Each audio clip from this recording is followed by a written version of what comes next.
WBZ-FM and HD Boston 98.5. The Sports Hub, the Beasley Media Group station. Sports Hub headlines. It was a big night for Red Sox outfielder Jarren Duran in Texas yesterday evening. He hit a tie-breaking two-run homer in his first ever All-Star at-bat, and the American League beat the National League for the 10th time in 11 games, 5-3. And I knew he threw hard, so I was like, please, God, throw me a first pitch fastball so I can see how hard it is. So I can at least time it up. And then he just gave me a pitch to hit, and I just put a good swing on it. So I'm just thankful that I was able to put a good swing on the ball. That is Duran with Fox Sports. After the game, he was talking to them because he was voted the game's MVP for that big hit. Sox starter Tanner Houck pitched the third inning. He allowed a three-run homer to Shohei Ohtani to account for the National League offense. Sox are off until Friday night when they play Ohtani and the Dodgers out in L.A. Major League Baseball also completed its first-year player draft yesterday. In the 19th round, the Red Sox selected Miami-Dade Community College third baseman D'Angelo Ortiz. He is the son of Sox legend David Ortiz. Also, Florida high school outfielder Lucas Ramirez, the son of Manny Ramirez, was taken by the Angels in round 17. San Francisco wide receiver Brandon Aiyuk has reportedly asked the team for a trade, but they have refused to engage in any talks with any team. Former CBS NFL insider Josina Anderson reported yesterday the Patriots called the Niners about Aiyuk a couple of weeks ago and were told he wasn't being dealt. The state of Louisiana has dropped all underage gambling and computer fraud charges against current Patriots wideout Kayshon Boutte. Celtics play Charlotte in Summer League play later today, and Team USA plays Nikola Jokic in Serbia at noon Eastern time in Abu Dhabi as the countdown to Paris continues. Sports Hub headlines are brought to you by Valvoline Instant Oil Change. Enjoy quick and convenient vehicle maintenance this month. Visit NewEnglandOilChange.com for 15% off a drive-through oil change at Valvoline Instant Oil Change, now open in Weymouth, Canton, Bedford, and Natick. I'm John Wallach at Boston's Home for Sports, 98.5 The Sports Hub. Your next update at 6:30. Boston, the greatest sports town in America. We have a farm. I have about 200 pigs here. We get to spill beers on each other without worrying about spilling beers on people. Boston's home for sports, 98.5 The Sports Hub. Fred, hello. Hello. Hello.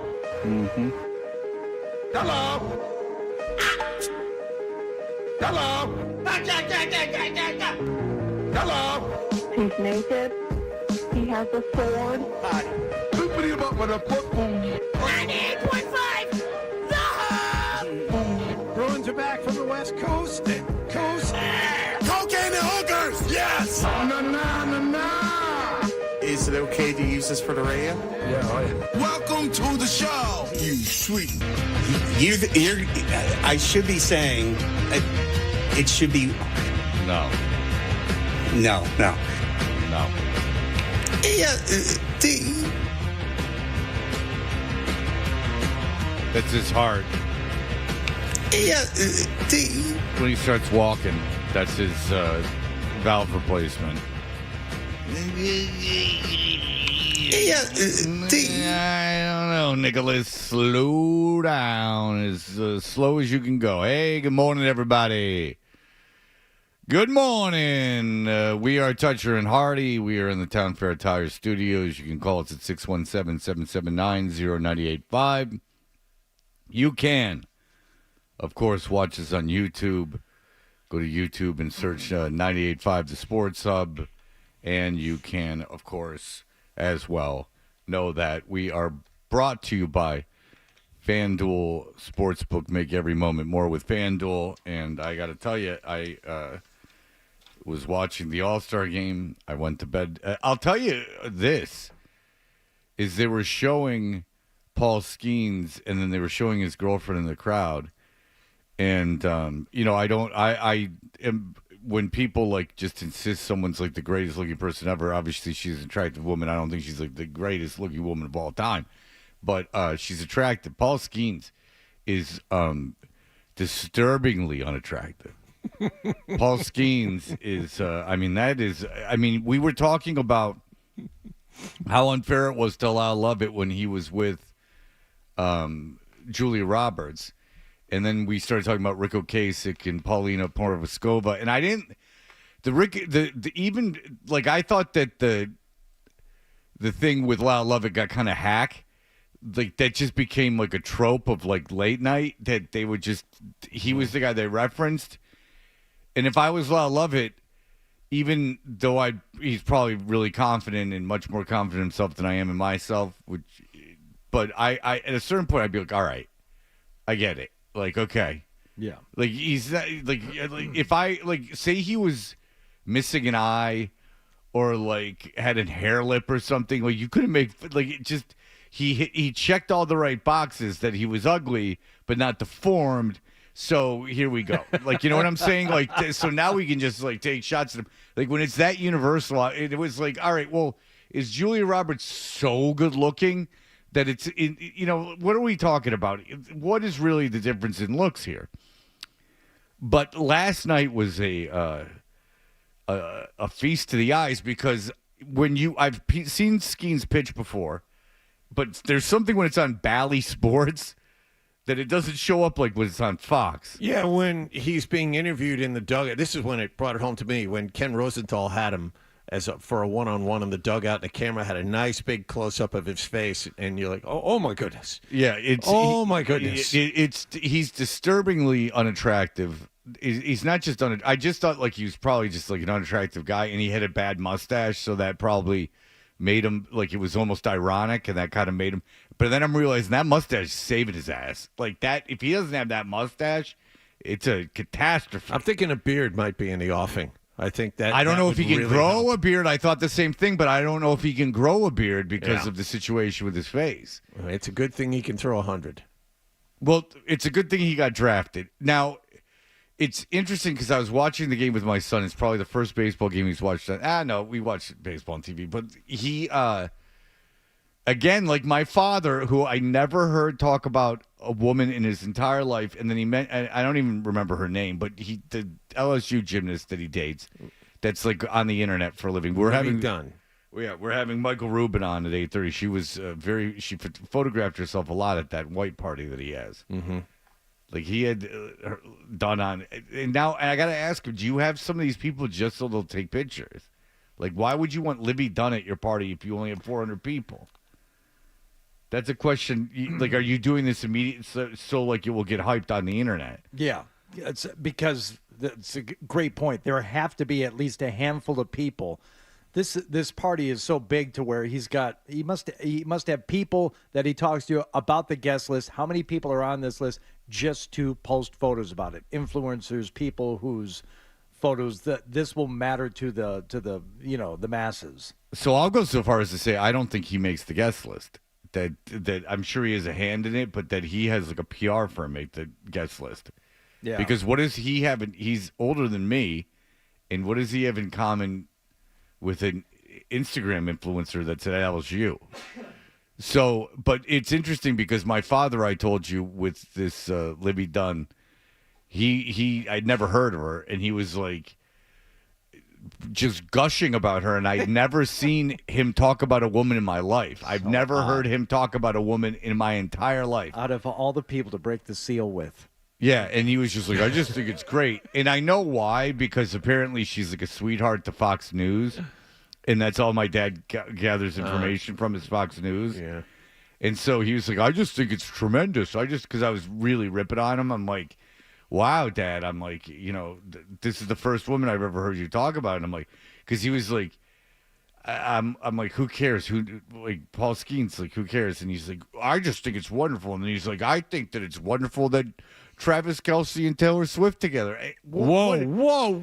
Like, what planet are you on? You've Where never did this come from? Yeah, you've never talked about anyone like any gossip, anything like from any. He's reaching out to connect with you, Fred. That's what this is. I didn't know who she was though. He wasn't. That's a No, problem, it then. wasn't. No, Yeah. it wasn't something like it was a topic of conversation. It came out of nowhere. Oh. He was just because he's like, you hear what Libby Dunn said? She said that she's upset she's not on the U.S. Olympic team. And he sat there smiling at me, and I'm like, okay, I don't know who that is. And he's like, yeah, like she didn't try out for it. And he sat there smiling at me, and I'm like, okay. And then he said that he did the same thing to my mom, and then that was just a ball of confusion. My mom's like, what? Why does she does what? Yeah, she's not trying out for the Olympic gymnastic team. She's mad she didn't get it. Oh, why? Who did she try it? What happened? Did she hurt herself? No, she didn't Oh, try they out. kept her off for political reasons. Well, why didn't they try? Why didn't she try out? Why would she want to make the team if she didn't try out? It was a joke.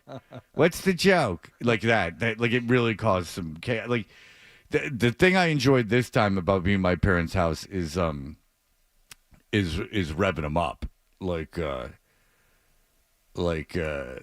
Zoe would be like, yeah, like my friends are all going to be out of town when I get back. And I'm like, well, that's easy. Just make a friend, get pregnant. And then my mom would be like, Freddie. Oh, God, Freddie, no. What? Like, anything just to upset her and wind her up. And so I would just, every day at dinner, because they make you eat with them. So every day at dinner, I would just deliberately wind her up. And then but my dad was all about this Livy Dunn. I just think it's funny that your father has thoughts on the relationship, and that he thinks, I think it's great, that Travis Kelce and Taylor Swift. Now, I don't necessarily think it's bad. For the most part, I don't think about it. But when I do think about it, I think, Fred, you and I kind of are along the same lines. I think about the end. And I think about, celebrity couples. When I think about them, I think about how bad it's going to be for the lesser of the two famous people. Right. Especially when it ends. Like, it never ends well for that person. Exactly. And Travis Kelce ain't getting any more famous. You know what I'm saying? Like, this is the end of the road. He's like even like mid-30s. Tom Arnold and Roseanne. Like, oh God, it's not great for either one, but it's probably a little worse for Tom Arnold. Like when they broke up. Well, Tom Arnold is a professional. I was friends with a drug addict guy. Because every time I see Tom Arnold, it's on the dark side of comedy or him on a podcast, like one of these clips that comes on your algorithm of him talking about someone who's died of an overdose. Yeah.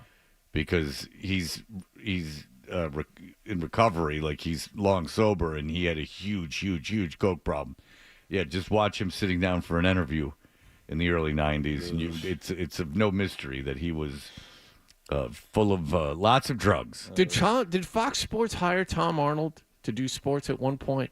I seem to remember that. Not in the Regis Philbin role, but to host a show. No. Regis took Fox Sports when it first came on the air, and they just gave it to Regis. They're like, this is our guy. An 80-year-old Regis Philbin. They were like, this is the guy that's going to take us into the next century.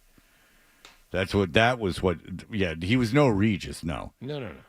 I don't doubt that they tried to put him on like, hey, look, was he on the Best Damn Sports Show? That sounds right, yeah.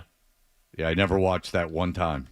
I never saw the Best Damn Sports Show. No. I did like that, what they named it, Cold Pizza, the Best Damn Sports Show. Oh, yeah, that was cool. Yeah. Because, I get it. We got to appeal to young people. Yeah. What do young people do? It's in the morning. They eat cold pizza.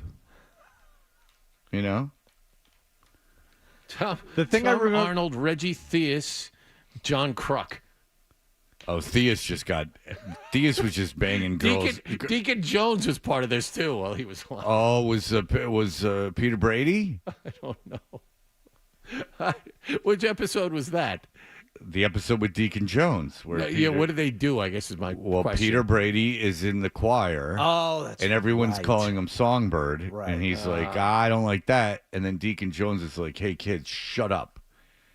I sing. Yeah. And the kids are like, you sing? That's gay stuff. And he goes, Right. no, it's not. I'm the furthest thing from gay. Right. In fact, bring your mom over here. Far from it. And then remember the one who goes, baby talk, it's a wonder you can walk? Buddy Hinton. Buddy Hinton. I remember that. Well, Buddy Hinton's 2 episodes, the Cindy one and this one, and Deacon Jones like, bring your mom over here, buddy. And then he's like, why? He's like, just come over here. And then he just tongues her. Yeah.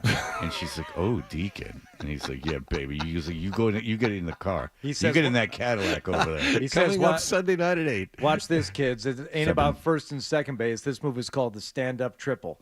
And what he does. Yeah, I know what he does. Yeah, he's like, bitch, get in the Cadillac. And then Buddy Hinton starts crying, and he's like, that's right. He's like, that's peak control.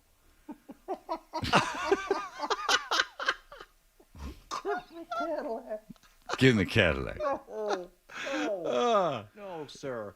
No, That's sir. how the episode ends. Nope. No, but in all seriousness, yeah, Deacon Jones is. They're playing football. It's one of the, like how occasionally on the Brady Bunch, like they'd all of a sudden be playing football. Yeah. Like all of a sudden, like in a couple episodes, Greg's like the high school quarterback stealing the plays from the or the goat, and then all of a sudden there's just one episode where Peter's playing football, and then he becomes a hard-nosed detective. Pork chop, snapshot. Sour swell. You want to hear a crazy thing about Regis? It's not all that crazy. I remember this. Fred, you were maybe still in Detroit, 98, 99? I had moved back to Detroit. Yep. Okay. I went to Detroit for an interview for a job at, I think at the time it was WPLT. Okay. And they had flipped to alternative at that time. Okay. I was there interviewing for a job, and I had worked there previously, just doing part-time before I left Michigan, doing like weekend overnights. And I was doing the interview, and I was a little nervous about it because, number one, I remember when I worked there before, maybe around the same time you were there, you had to go through drug testing to get the job. Mm-hmm. And I had since been living in Albuquerque and Las Vegas, and I knew I wasn't going to be passing any drug test. And they said, no. Hey, don't worry about that. We're owned by Disney now. I said, how is it that I shouldn't worry about it if you're owned by Disney? Yeah. He's like, well, they don't do the widespread drug testing like we used to. How can that be the case? He said, animators. If we start drug testing employees across the board, that means we have to drug test the animators. And if we do that, there will be no more cartoons. And I thought, oh, okay, that's number one.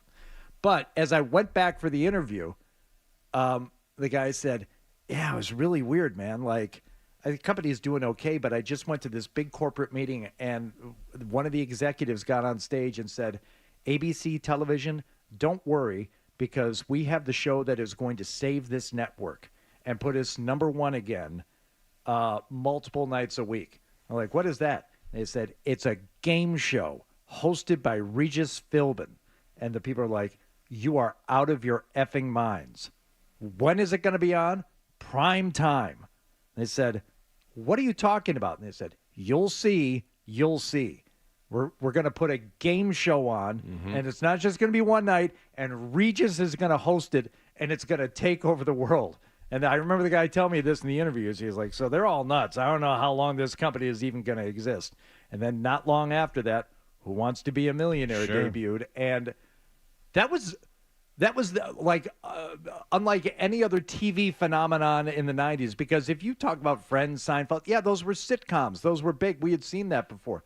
Started hearing a primetime game show in the 90s when nobody should have cared or paid attention to it, and everybody cared and paid attention to it. And they knew it ahead of time. They said, this show is going to save the network. You watch. And they said it's also going to save us a lot of money, and it's going to create a system where we never spend money on shows again. Pretty much. Yeah. Unless it's Netflix, and we don't even know what that is yet. Yeah, and then we'll see how long that lasts. Yeah. All right. What's coming up, Hardy, if I may ask? All-Star Madness. A little local kid gets a little juice going last night. We'll figure it out in just a moment. You're listening to Toucher and Hardy.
Did you catch the game last night?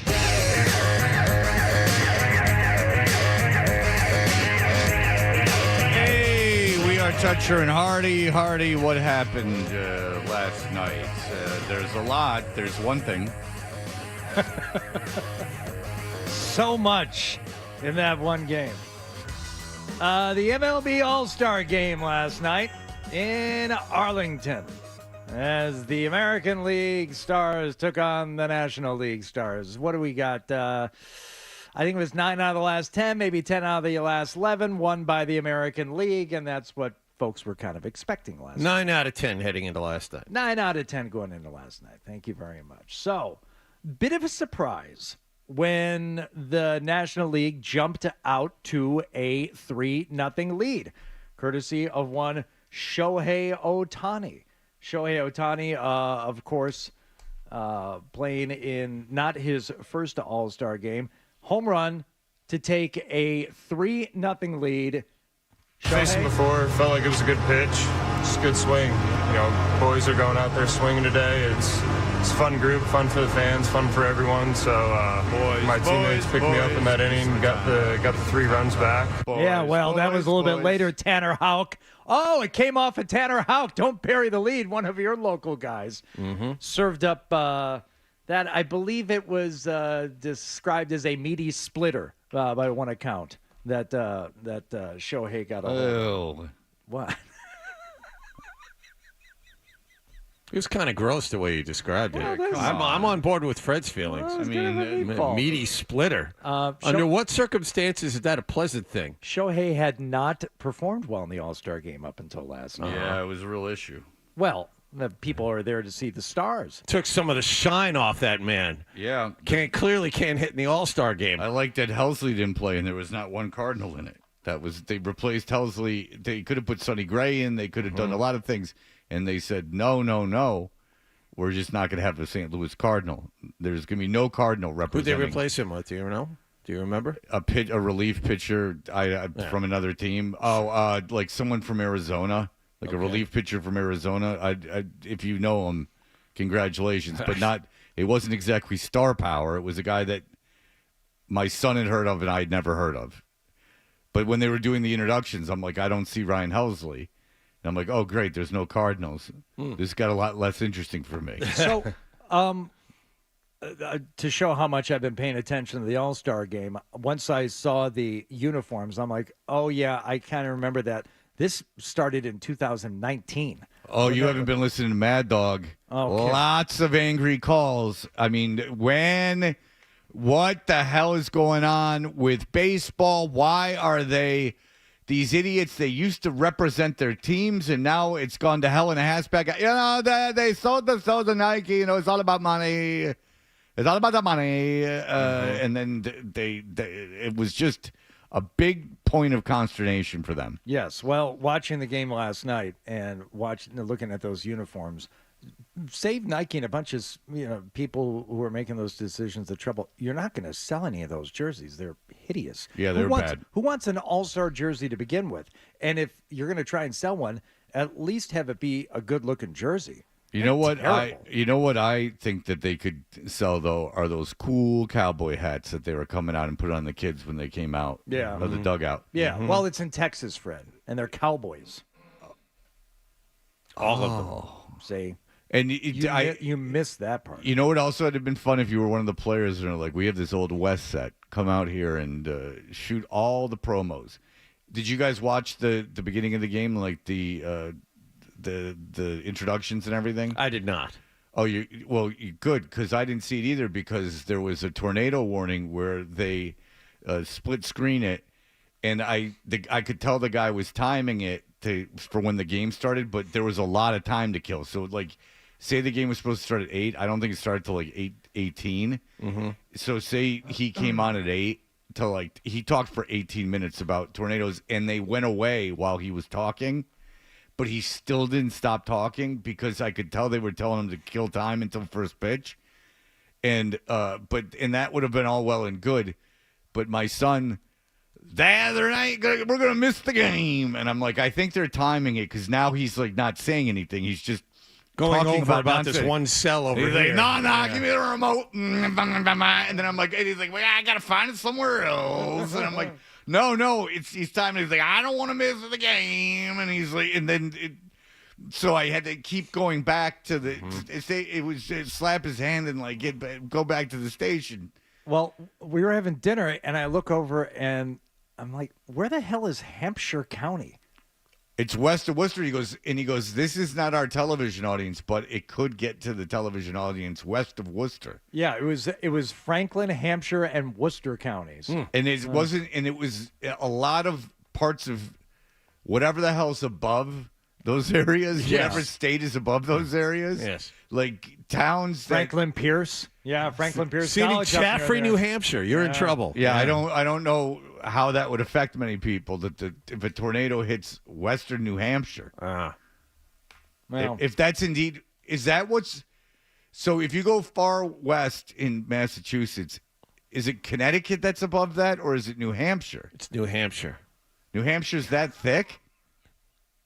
New Hampshire and your favorite state, Vermont. are Vermont north of is there. the one that's above it if you go far enough west. Connecticut is So below. then it was Vermont, and then you can't be so sad if a tornado hits that. Well, a lot Maybe of they'll open come up with a new areas. Ben and Jerry's flavor.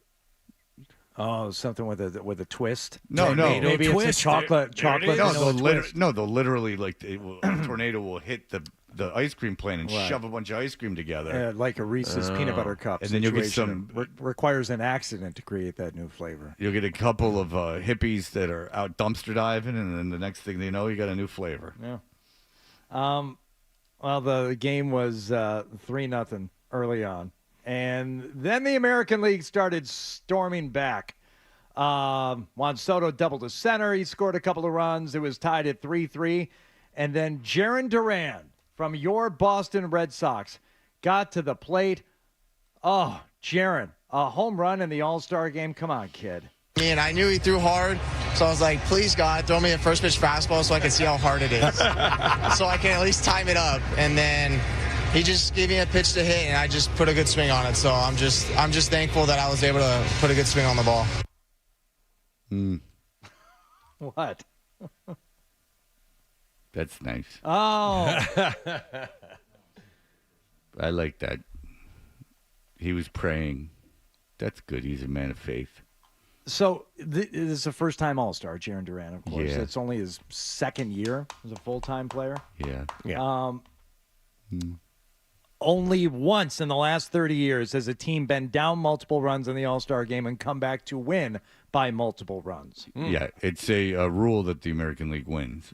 But it seems like it at this point. Home run, first by a Red Sox player in an All-Star game since who, Wallach? Adrian Gonzalez. Very good. Jordan Westberg. 2011. Very good. Jordan Westberg, who I was just like, when is he coming in? And then finally he got You to wanted get that in. Orioles infielder? The guy who replaced Rafael Devers on the American League roster? Yeah, Jordan Westberg. I was like, give me the kid hitting 271 with 15 ding-dongs.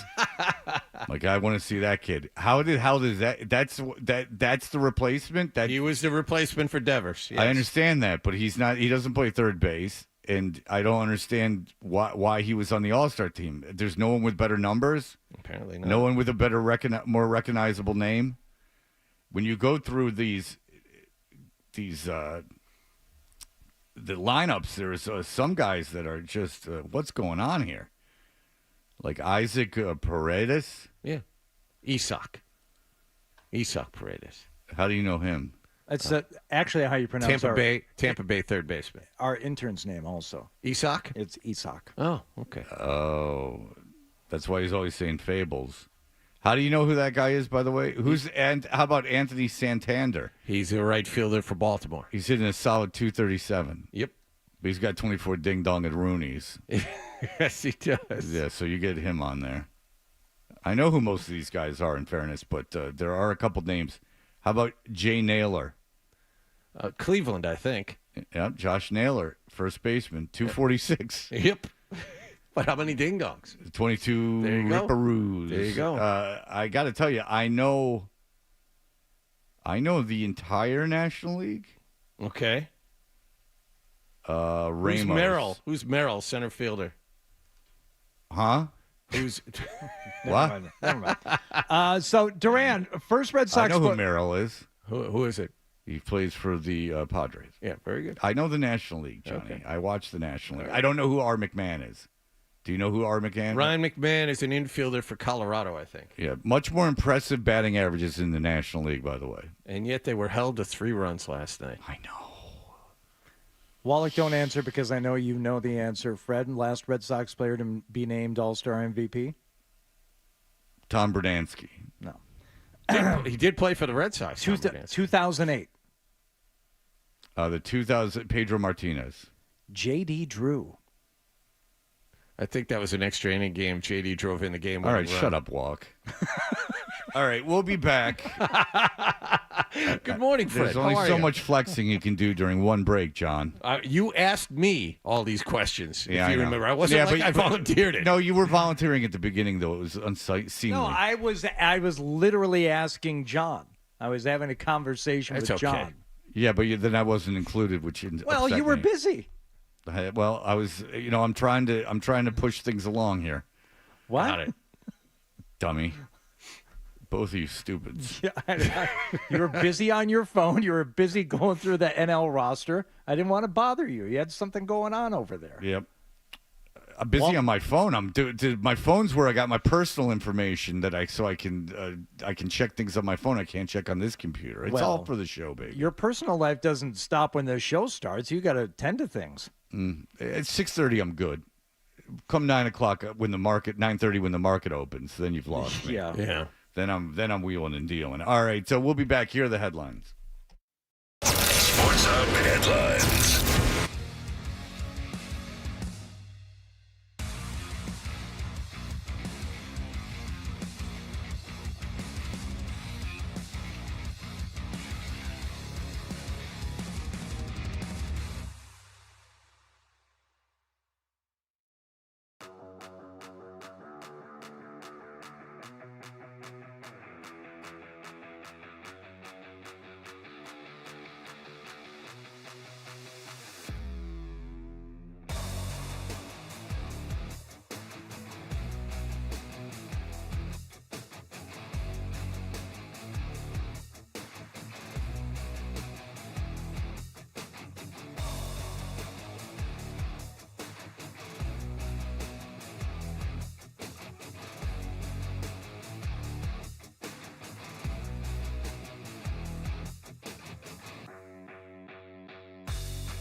The British Open, I know it's called, if you like golf, it's called the Open Championship. That's why I'm asking, but it is the British Open? Yes, tomorrow, beginning at Royal Troon. Who is the...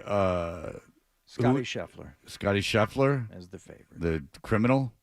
Yeah. I wonder what he'll drive through there. I wonder if he'll drive down the wrong side of the road. Well, he'll have an excuse for you being on the wrong side of the road. He seems to have an excuse for everything. Everything else with this guy. Yeah. Colin Morikawa also among the favorites. Xander Schauffele, Bryson DeChambeau, of course. So 2 bets real quick, if I can, since you mentioned it. Last night I took Soto to walk in his first at bat because I thought that was a given. Yeah. That's a good bet. Yeah. Because Soto had said in an interview, him and Judge, because everyone wanted to see Skenes Judge. I don't even really honestly know why. Like, I didn't think it was like that. I think Soto's a better hitter than Judge in a lot of ways. Like, a better hitter, not a better power hitter. Judge is incredible and a lot of fun. But Soto had said in an interview, like, they were talking to both of them, and Soto's like, he'll get up, don't worry.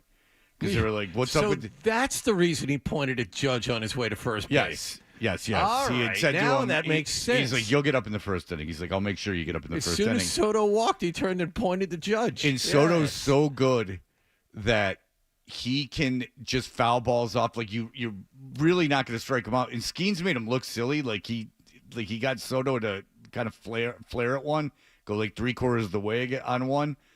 And like Soto's like shaking his head and kind of smiling there. And I'm like, he's just going to foul everything off until he walks. Because he's got such a good command of the strike zone, and he's got such a quick bat that he can just wait until it's like deep in the zone and then just foul it off, even against the guy who's throwing like 100. Which just chalk that up as another thing in sports I don't quite understand how guys do, especially when they do it as well as Soto. Well, there's like 4 guys that can do it. Yeah, so, but it's like deflecting shots into the net off a 90-mile-an-hour slap shot. Oh, I'm just going to put that top left. You say there are 4 guys that can do it in Major League Baseball. I mean, I can count.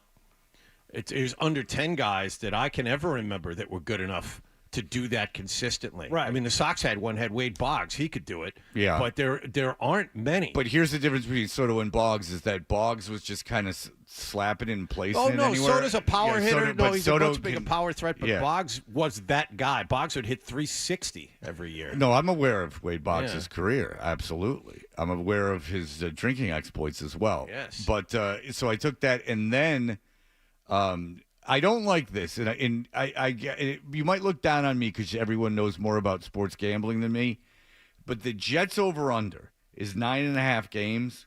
I took the over, right? Like they're gonna if Aaron Rodgers is healthy, they're gonna win 11, 12 games.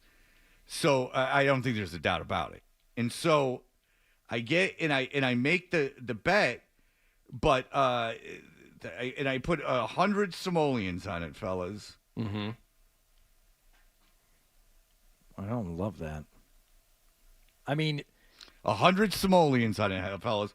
But here's the deal: you could conceivably see them splitting with certainly 2, if not all 3 of their division opponents. But okay, fair enough. But then it's minus 162 for them over, and then plus 132 for them under. So I don't understand why they don't just change the number to 10. Yeah, to make it 50-50 because they don't want pushes. Yeah, I just don't like that sucks because I was already committed to doing it. So I was thinking, boy, I like it even less at minus 162. Well, obviously, of course you like it less. That makes sense. I mean, why would you like it more? Yeah, you like it less. Well, I mean, if you told me you had it at 8.5 or something, I'd be like, I'll go through the exercise at with minus 162. I like that bet. Just wins at 49ers. No, Titans, Patriots, Broncos, Vikings. That's 4. At Steelers should be 5. Here's who they play that they'll definitely beat: Titans, Patriots twice. That's 3. Broncos, they should beat the Vikings. The Texans or the Cardinals, the Colts. That's 7 right there. No love for Anthony Richardson? No. I like Anthony Richardson. I don't think he'll be playing by the middle of November. That's 7 wins right there. Okay, but the thing with beating the Patriots twice, I have no idea what this team is going to be, and they always seem to figure out a way to get a win against the Jets minimum. It's a different era now. I know it's a different era, but everything has changed. It's a different era This now. is not the Belichick Bill team. Belichick is not here. They don't have any of the old guard. I'm telling you, the Patriots are going to win 4 games this year. Yeah, I mean, they'll have a good defense, but they're going to be They'll lose games like 17-3. No, and then the fact that the Jets beat the Patriots in the last game of the season last year, If Aaron Rodgers in is Foxborough. If Aaron Rodgers is healthy, I think if Tyrod Taylor's quarterback, they still beat the Patriots twice. If you take a look at the 2 rosters, there's no contest. And I don't know if Mayo's even better than Saleh. I mean, Saleh's not a good coach, but I don't know. See, everything's changed. If it was Belichick, I would think that the Patriots could beat him twice. Throw all that crap out. It's different now. Yeah. You can't hang on to what was. Just deal with what's in front of you. And what's in front of you is a mediocre team at best. That's if they play crazy good. Well, a mediocre team 8. in that they'll have a great defense and a horrendous offense. Right. Everyone stays healthy. There's no question which team is going to be better going in. I'm just saying within the division, it's and just for your own planning purposes, Fred, I don't automatically chalk up 2 wins against division opponents pretty much for any team, because if you're going to look, they're not going to go undefeated. Any team, and they're gonna lose games, and they're more likely to lose games against a team they have to play twice. Okay, fine, but then say they split with the Patriots, that means they split with the Bills, the Dolphins, or the Bills, the Dolphins, or the Bills or the Dolphins. Yes, so that's there you 3 go. losses. All right, so that's already over 10. I mean, don't tell me that they're gonna lose to the Titans. I mean, they start with the 49ers on the road. That's fine, and then they go Titans, Patriots, Broncos. They're going to win those 3 games. Yeah, they're home against. I don't want to go through the whole schedule again, but I just did the schedule for you. They're going to win. Chances are they're going to win over 9.5 games, and if they don't, they don't. I mean, then that's $100 that I don't have. But if they do, that's $60 in my pocket. $60. Yeah. I placed a kind of a ridiculous number of bets on the Open last night. I got on it early. Normally I wait until the day before or morning of. Can't do it morning of because I think the first tee time is like at 1:30 in the morning Boston time. Oh, you got to get up. Yeah, it's actually, I was just looking at it is 1:30 in the morning Boston. Yeah, you got to get up. There you go. Yeah. All right, what else going on? Kyrie Irving underwent surgery. He's got a broken left hand. The Mavericks announced that yesterday. Hurt it or broke his hand training earlier this month. No timetable for Irving to return. I think you were going to say it was broken during the playoffs, and that was the excuse for why he sucked. No, that's what I was thinking, too, when I saw the broken hand. It was like one of those hockey things where they explain how hurt they were so you don't get mad. Yes, John. Speaking of hockey, did you see what happened to Torrey Krug yesterday? No. Torrey Krug is 33 years old. He's been diagnosed with a pre-arthritic condition in his ankle and may miss the entire upcoming season for St. Louis. For pre-arthritis? Yep. I really like Torrey. He's one of the few guys that I was friends with that have played in town. Him and Thornton. The two guys that I was friends with. Think about the money that he got from St. Louis and how little production they've gotten from him since he went there. Yeah, a little defenseman, man. I think that might be going the way of a guy throwing 80. Like, I think that you might have seen the last of a little defenseman. Well, had they won that Game 7 against the Blues, we would have had another, iconic moment, image in Boston sports history, and that's Krug flying down the ice without his helmet to deliver that hit. In, I think it was Game 2 of the Stanley Cup Final. That's right. It was just, it was one of those things that, you saw it happen. There were great stills of it, And again, maybe it's the pessimist in me. I thought, this is going to be so awesome, but only if they win the cup. Because if they lose, no one's going to care. And, it was a great play, and it was still a fun moment, but it won't live on, forever in Boston sports history because they lost. They didn't show up in Game 7. Do you happen to remember when, did you ever go to a Cuts for a Cause? No. Okay, so there was a Cuts for a Cause with the thing we did with the Bruins, and they had called a young Torrey Krug up that season, like right before the event. Right at the end of the year, literally a week or two before. And he was sitting on a chair waiting to get his hair cut. And I'm like, I wonder if this is someone from the hospital, like that's from the charity. I thought he was not a an patient. intern. Yeah, but like a young administrator. Or like a college, like a resident or something. I thought it was like a high school kid. Yeah. No, he looked like one of the interns the Bruins have in the PR office. When I tell you Torrey Krug was small. Yeah. Torrey Krug was like little, not little for an athlete, like a little guy, just small. So the idea that he was hitting anyone on the ice is pretty impressive. Yeah. But I don't know how guys like him and Grizzly can survive anymore in the NHL. I mean, just look at who got drafted. The size of forwards now, I mean, even the skilled forwards that are getting drafted now are bigger. The Bruins drafted this enormous kid who's going to BC in the fall. Yeah. Paterno. Yeah. Where's like 14? Krug from Livonia? Livonia, Michigan. Yeah. Another NBA note here. Adam Silver speaking during Summer League.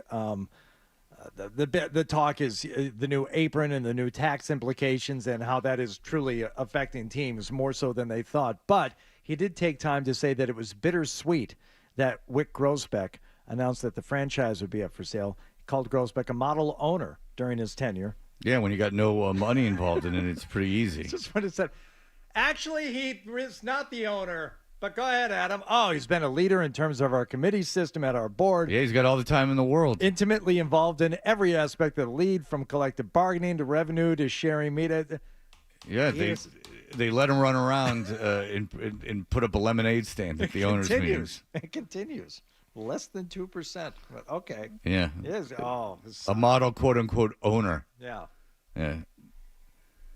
I mean, I wonder if we could buy in, if we pooled our money, if we could buy like 1% of something, and then it would be like buying season tickets. All right, we'll be back in just a moment. Bert Breer, we weren't going to have him on, and then looky here, there's a little bit of NFL news for everybody. We will have him on in just a moment.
National League last night in the Major League Baseball All-Star Game, and a Red Sox player was voted MVP. Here's a high fly ball off of the bat at Jarren Duran. That one will leave the yard and give the American League its first lead of the night. That is Joe Davis on Fox Television. Jarren Duran's two-run homer in the fifth inning snapped a 3-3 tie and handed the American League a 5-3 win in Texas. Duran is the first Sox player to win the MVP award in this game since J.D. Drew in 2008. Tanner Houck, though, had a very different experience. He allowed a long three-run homer to Shohei Ohtani in his one inning of work. The All-Star Game is in Atlanta next year. The Red Sox next game this season, and it will be in L.A. against the Dodgers on Friday night. Major League Baseball also completed its first-year player draft yesterday. In the 19th round, the Red Sox took Miami-Dade Community College third baseman D'Angelo Ortiz, the son of Sox legend David Ortiz. San Francisco 49ers wideout Brandon Aiyuk has reportedly asked the team for a trade, but they have refused to engage in any talks with any other teams about him. Former CBS NFL insider Josina Anderson reported yesterday the Patriots called the Niners about Aiyuk a couple of weeks ago and were turned back. Celtics play Charlotte late today in Las Vegas in Game 3 of their Summer League schedule. Team USA plays Nikola Jokic and Serbia at noon Eastern time in Abu Dhabi as the countdown to Paris continues. And the Bruins yesterday re-signed forward Mark McLaughlin to a one-year, two-way contract. Sports Hub headlines are brought to you by Dr. Matthew Lopresti and Leonard Hair Transplant Associates, the hair doctor of Charlie McAvoy at 1-800-GET-HAIR. I'm John Wallach at Boston's Home for Sports, 98.5 The Sports Hub. Your next update at 7:30. To us, Boston pride runs deep. I'm a Bostonian! This is Boston's Home for Sports. Bow, bow, bow! 98.5 The Sports Hub. Toucher and Hardy. 98.5 The Sports Hub.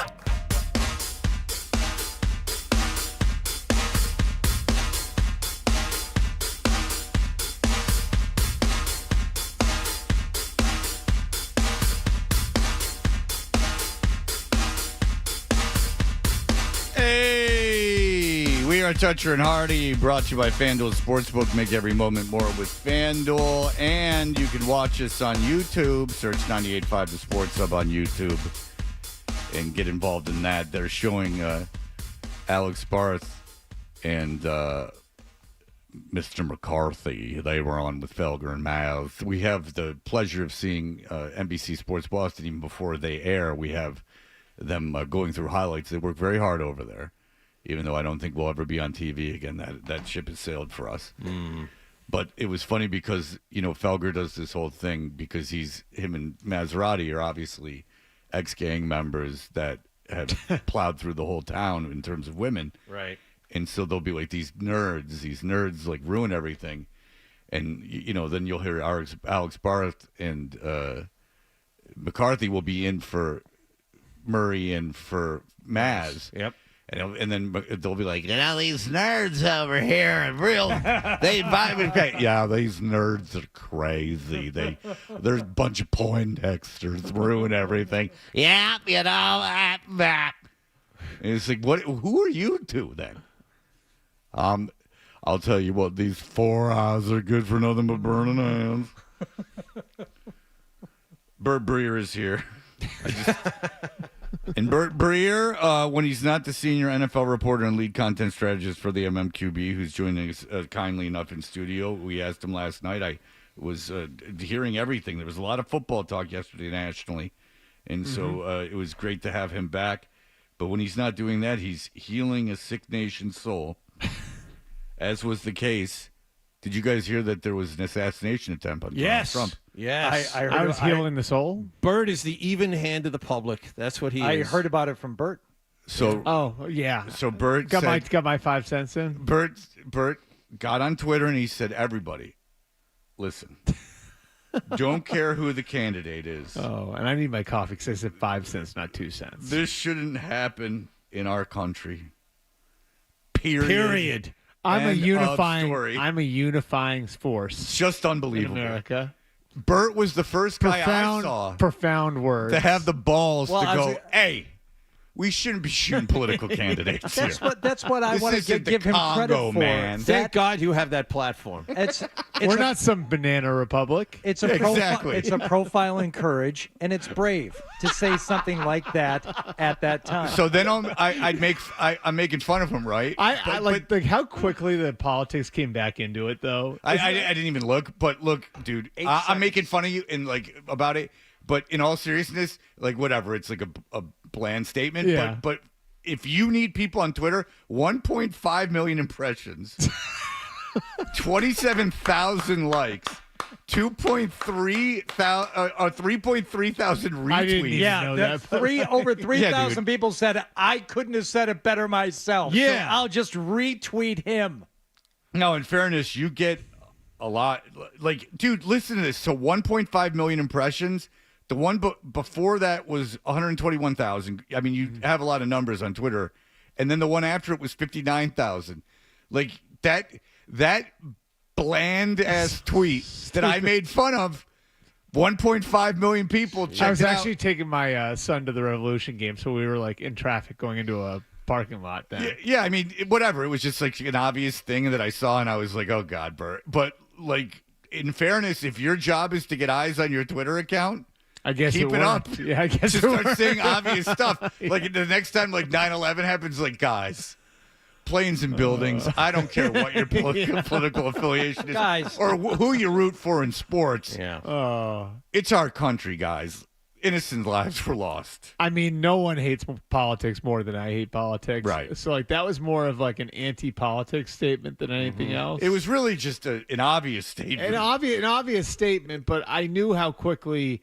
The reason I tweeted is because I knew how quickly it would turn into conspiracy theories on it not really having been an assassination attempt, an inside job, whatever, and sure enough, the American public didn't disappoint because it turned very, very quick. Oh, it was a rodeo ride. It was 8 seconds. It was so quick. And then you had like that's a conspiracy the time of, by the left. No, it's a conspiracy by the right. Right. And that's it because look, how could this be happening? And this guy's a registered Republican. No, he only registered Republican so he could vote against Trump in this one primary. He's actually 20. a Democrat. He was 20. He's a very advanced political operative. And if you've seen his picture, ladies' man as well. And, I heard, too, I could have told you what they were going to be right away, too. And I don't follow politics at all. In fact, I don't want to, I'm out. Hate politics. And whatever, because I asked my dad, who's old, so he's, like, super into, like, Fox News. Mm-hmm. And I said to him, like, in your lifetime, how many times, like, your lifetime as an individual, not for, like, mega, like, things like abortion and stuff, but, like, in your lifetime, like, just directly, if you were just being selfish, how many times has federal policy, like, directly affected your life now that you're 82? You can look back on and go, like, that was a blow. And he's like, war. And I'm like, okay, yeah. Like, because, like, he was around during NAM and had to go to officers training and everything. And then whatever happened. He went to Canada, like, a yellow belt. I'm just kidding. My dad didn't do that. But, and so, like... And then I'm like, see?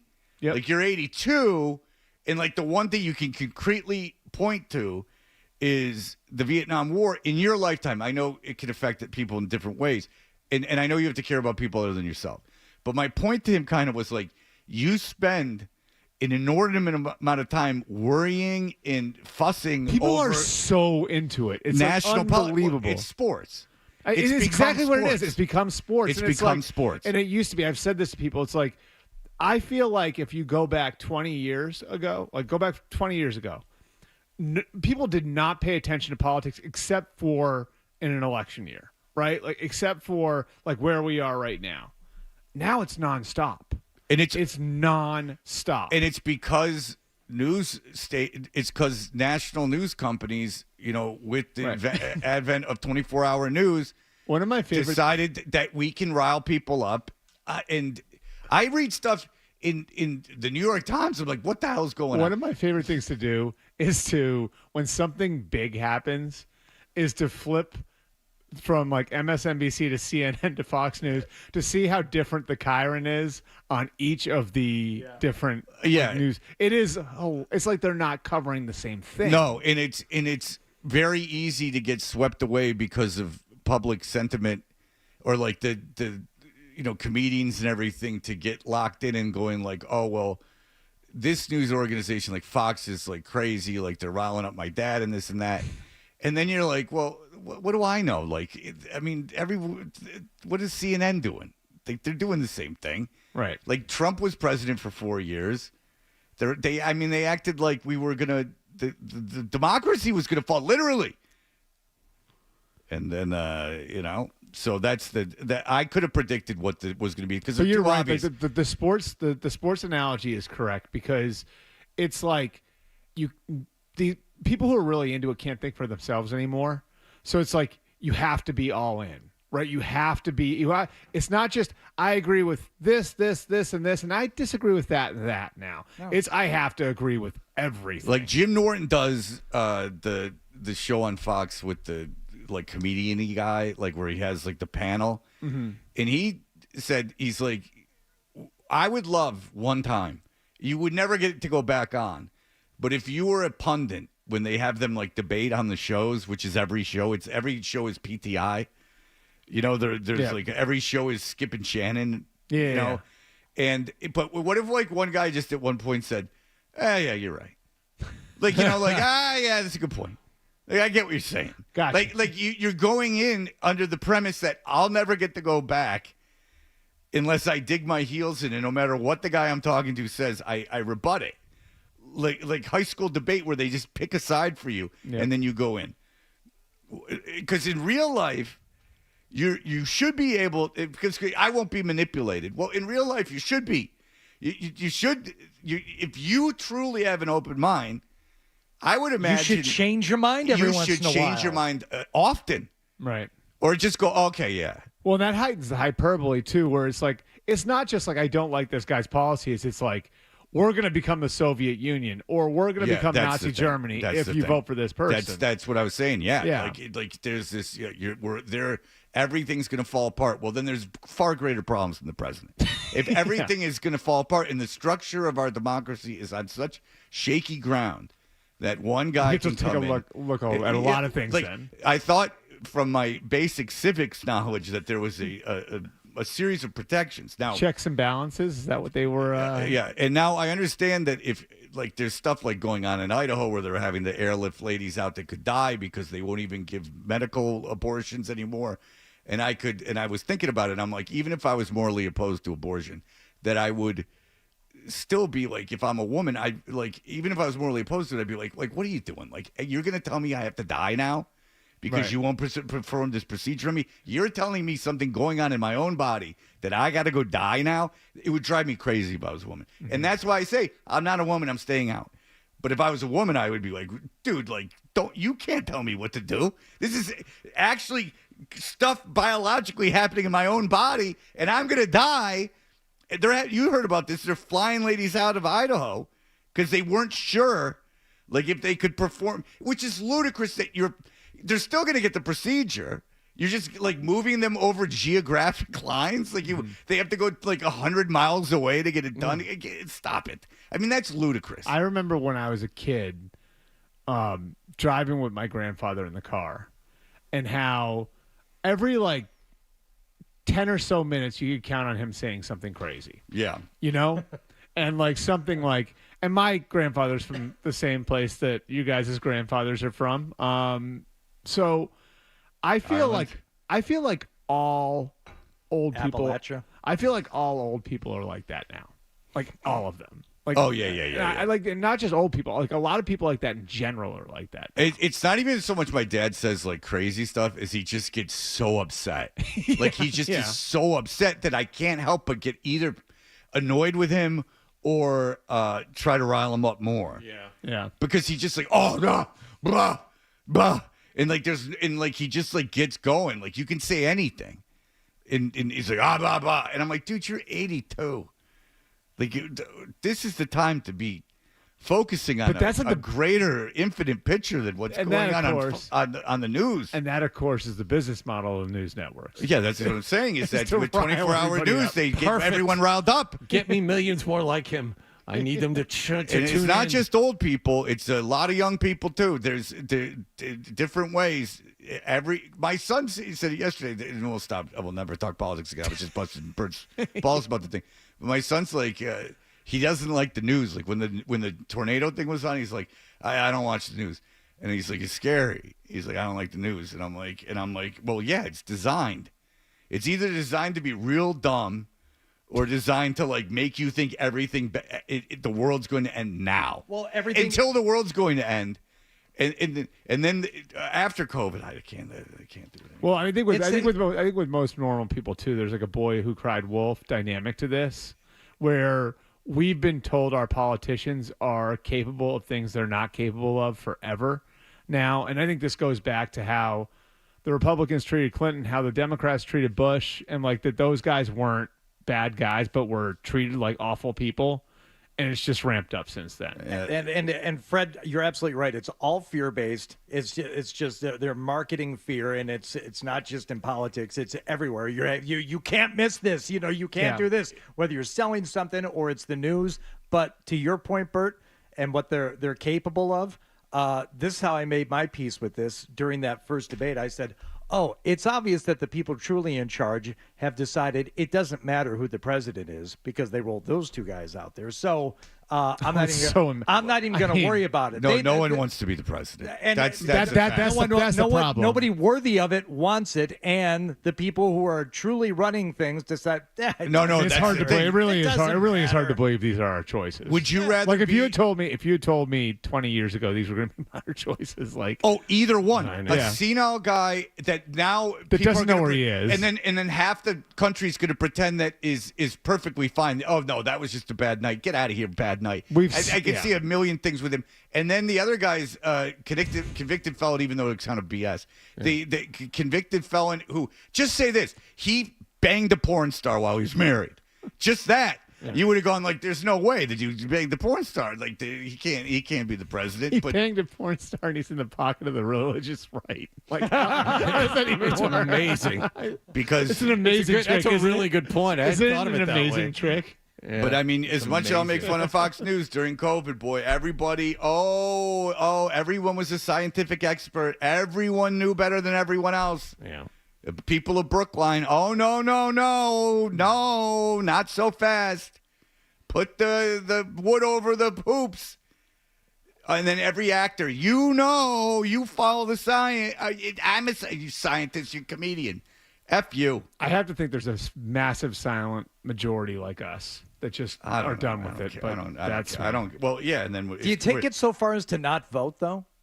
What good is that going to do? Well, in Massachusetts, it doesn't matter. If you No, vote in for this president. state especially, it doesn't matter. But okay, you I don't guess vote. you voted. Does that change anything? You show up and vote in other elections where your vote actually is. Who are you going to vote for? You a state rep, somebody who's actually worthy of I having keep it local, baby.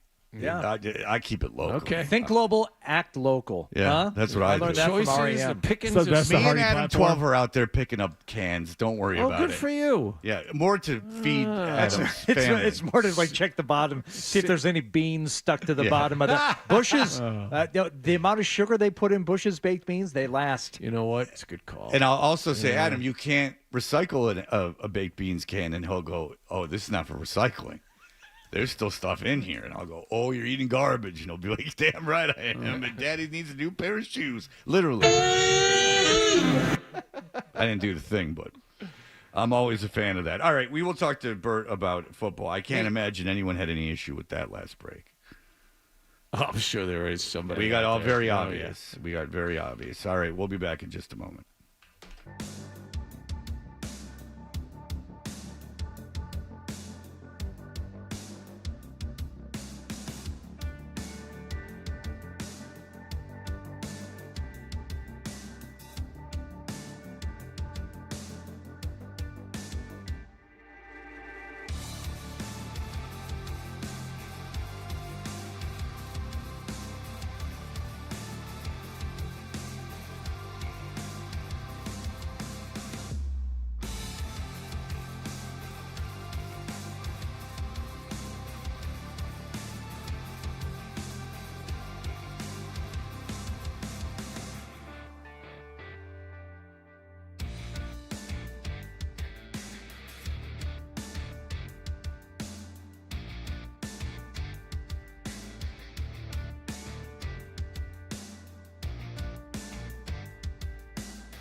Bert Breer from MMQB is in the studio. All right.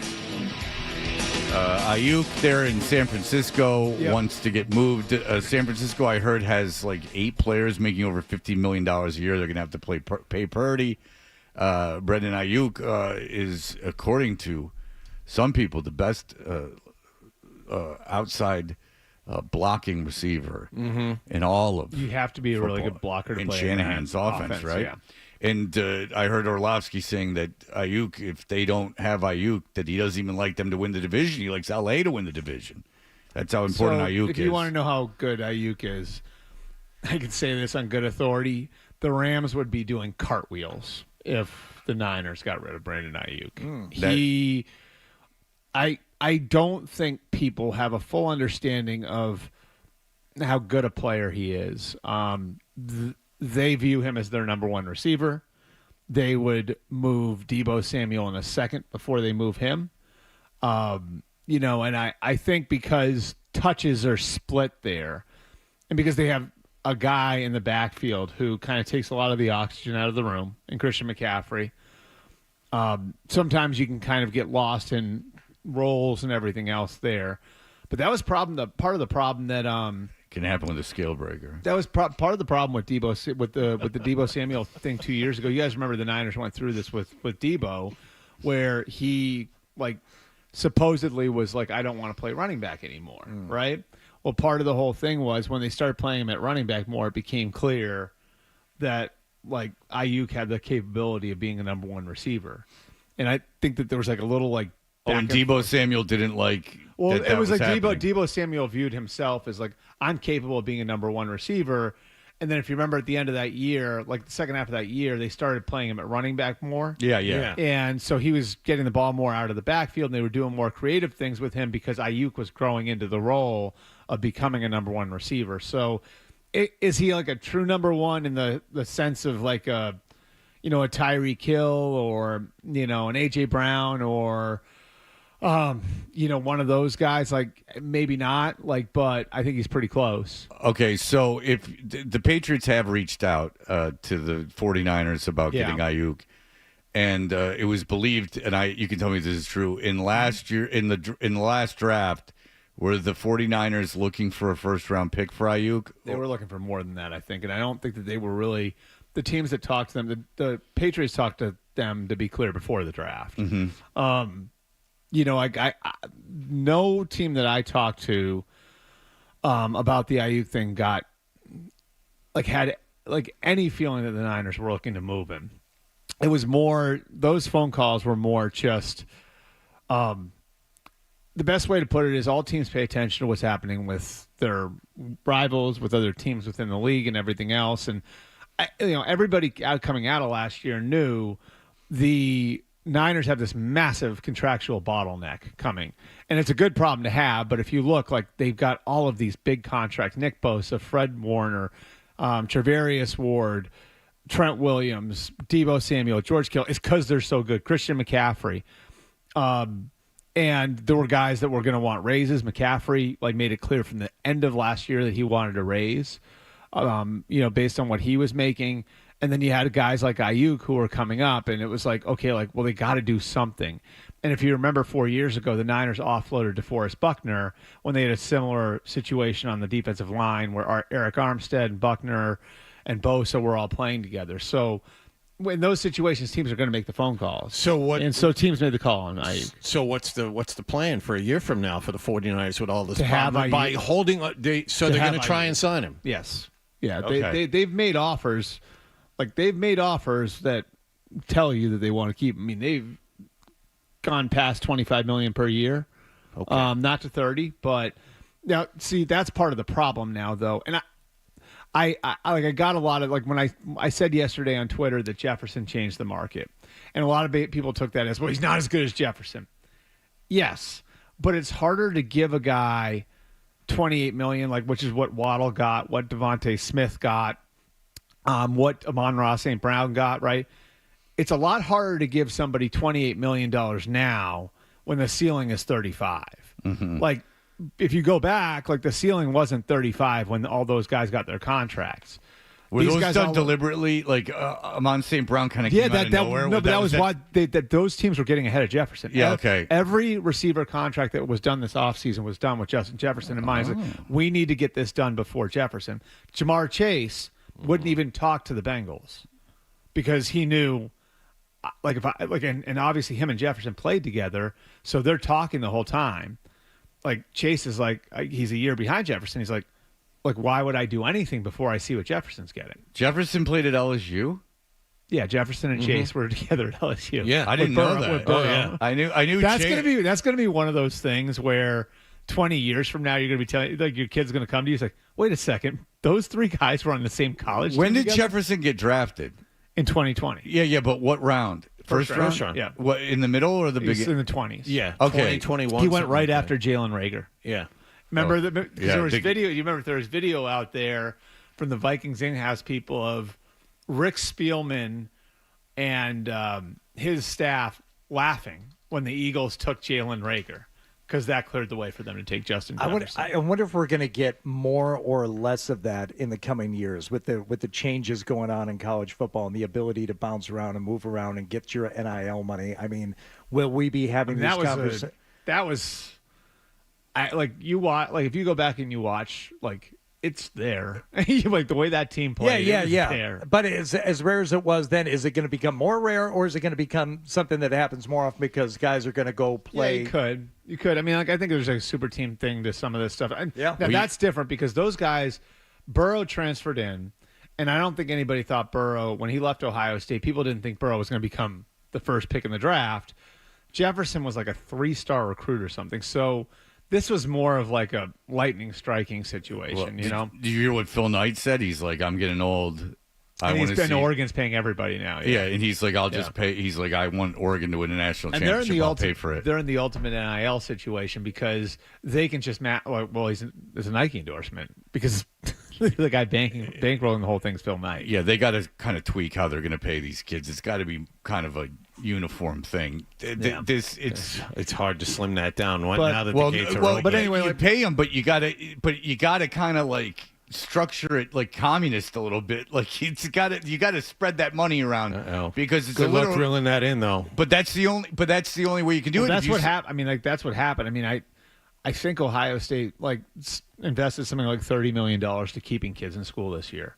So there were like 8 guys who would have been top 100 picks that came back to Ohio State. Mm-hmm. And like the reality of it is the boosters were pissed about losing to Michigan. So like that's what happened. Yeah, they got to kind of write that. So anyway, so the Aiyuk thing, like everything's affected by Jefferson, right? Like so it's not Brandon Aiyuk is now going to get $36 million.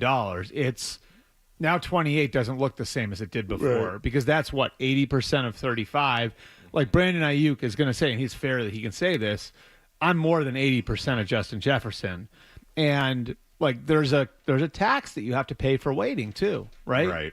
Yeah. So, as we're learning in Dallas. All right. So here's the deal. We will find out the Patriots' interest in Aiyuk. We'll get a little insight on the Judon situation.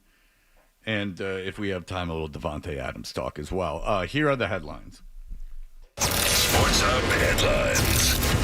Jaron Duran hit a tie-breaking 2-run home run in the first ever All-Star Game at-bat of his career. The American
brought to you by FanDuel Sportsbook. Make every moment more with FanDuel. Breer from MMQB is in the studio. Okay, Brandon Aiyuk.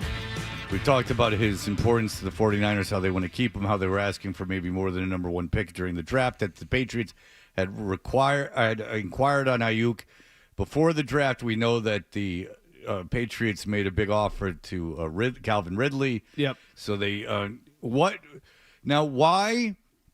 Bert, I'll start with this. Why are the Patriots in the market for an elite receiver this year? Because at some point over the next 2 to 3 years, they're going to want to take advantage of Drake May being in his rookie contract window, the same way, say like the Chiefs did when they went and got Sammy Watkins, or when Mahomes was on his rookie contract, the same way the Rams went and got Brandon Cooks when Jared Goff was on his rookie contract, the same way the Bills did with Stephon Diggs when Josh Allen was on his rookie contract. And the problem is you don't know when that opportunity is going to arise. So you have to be ready, whether it's now or a year from now, to strike when that sort of opportunity does become available. And this could be one of those chances. So I think they'd be open to it. Does it time up perfectly? Maybe not. Like maybe the perfect timing for it is to bring in that sort of guy after the guy's rookie year. But there's no guarantee that someone like this is going to be available in the offseason of 2025. Now, what about the prevalence of receivers in the draft that, you would think the Patriots would have a top 10 pick next year? There's got to be receivers in the top 10 that are going to be because there are every year. Because there are every year. I mean, Adunze and the kid from LSU and obviously Marvin Harrison Jr. I mean, I was told there were 3 generational wide receiver prospects in this last draft, and that's after guys like Garrett Wilson and stuff have been taken. And we've talked about why too. Yeah, because it's just the best athletes are playing that position. Sure. Now. Yeah. Okay. So, is the belief that we want someone, like a Stephon Diggs who has NFL experience, to come in and be the guy, or if you drafted someone this offseason, like May, say he doesn't play this year, he starts next year, his third year, you're in the second year of the receiver, in May's third year, that kind of seems to play out well. I mean, one of the things that I think you have to look at when you look at the quarterbacks who've really made it, it's hard to find a guy who's overcome bad circumstances. Now, I'm not saying like Mahomes or Lamar or Josh Allen wouldn't have made it as players if they didn't have great circumstances, but look what they were walking into. Lamar Jackson was on the Ravens, had a franchise left tackle, had an all-pro tight end, had, they brought in Hollywood Brown at receiver, who for a time was a really good player for them. At the beginning, he had Mark Ingram at running back. The Chiefs, I mean, that speaks for itself. Tyreek Hill, Sammy Watkins, Travis Kelce, 2 high-level tackles. Andy Reid is his coach. Josh Allen, they were on, he was in year 2 of a really successful rebuild. Say what you want about the Bills now, but that was a really successful rebuild. So, how many quarterbacks can you name that at a young age overcame bad circumstances? The only one I can think of is Andrew Luck. Troy Aikman. Yeah, but eventually those became really good circumstances. Right. But I'm just thinking your rookie year. Yeah, but your rookie year. But I mean, it's really hard to find a quarterback who overcame. I can think of a million who didn't. If you ever want to feel bad for someone, as much as a bust that Josh Rosen is, there's a YouTube video on his career, and that's how I get my information. Mm-hmm. But Josh Rosen, you just go, oh, he sucks. He had a bad attitude. He sucks. He's a rich kid. He sucks. He was put in pretty crappy circumstances over and over and over again that were well out of his control. Right. Well, I mean, from the guy who drafted him, the coach who drafted him gets fired after 1 year, and they bring in a guy who has known the presumptive number 1 overall pick since he was 15. Yeah. You know what I mean? Exactly. Stuff like that. So I think that's you have to get ahead of that sort of thing. And again, you have no control over when these opportunities are going to come up. And if the opportunity comes up to trade for somebody like this, you have to be ready for it, And I think before the draft, the tricky thing about where the Patriots are is you were never going to trade the 3rd overall pick for Brandon Aiyuk, right? Right. And the Niners were never going to take a second rounder for him. So what do? You know? And I think that's sort of the way that you have to look at trading high draft picks next year, too. It's, if you're honest with yourself, how high is that pick going to be? Very high. You know? If you're the Patriots, you have to expect a top 5 pick next so, year. Top 10. You know, now you're not talking about a middle of the first round pick. You may be talking about the 4th pick or the 5th pick in the draft. Yeah. So that's obviously got great value. And the Niners are going to look at that, too. And they would, that's why you might have like a real shot if you were really all in on it. And that's what makes it difficult, because if, like, when the Colt, like, to bring it back to the DeForest Buckner situation, right? Which DeForest Buckner was a better player than Brandon Aiyuk when he got traded. Like, one of the best defensive linemen in football. And, like, the Colts flipped their first round pick for him. Well, the Colts thought they were pretty good. You know what I mean? Like, the Colts thought they had a team that was close, and they thought that pick was going to be in the 20s, you know? And so it's a little different when you're in a position where you're rebuilding a little bit, and that pick might be in the top 5 or 10 picks. Well, how about Carolina? Yeah. You know, you move up to number 1 and you give up your pick, and then there's a generational quarterback that Caleb gets Williams taken the next for a year. guy with who's your first terrible. pick. Yeah. Yeah. Right. So I think that like requires being honest with yourself, but I'm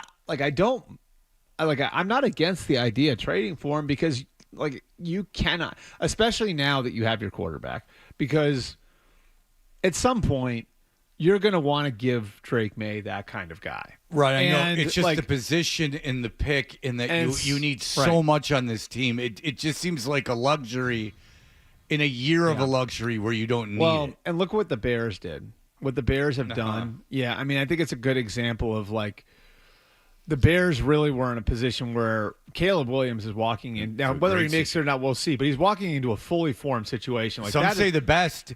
I've heard guys say this might be the best situation a quarterback has walked into ever in the NFL. Yeah, as far as a number one overall pick. Yeah, I think that's fair, because they weren't the worst team in the league. They finished. I mean, they won. I think they were like 5-4 in their last 9 games. They were close to 500. And they should have beat the Lions at the game. But still, it was, and they were. But I think your point is, it was painful for the franchise to get to that point and to not go away, you know, trading a couple of picks that they had opportunities to trade. They had to work at it, be in the position where they were not only taking one but two quarterbacks high in the draft, and then be willing to part ways with one of them and get themselves to this point. Right, and like they're now in a position where it's like Caleb Williams is going to be throwing to DJ Moore, Keenan Allen, and Rome Odunze, who's the 9th pick in the draft.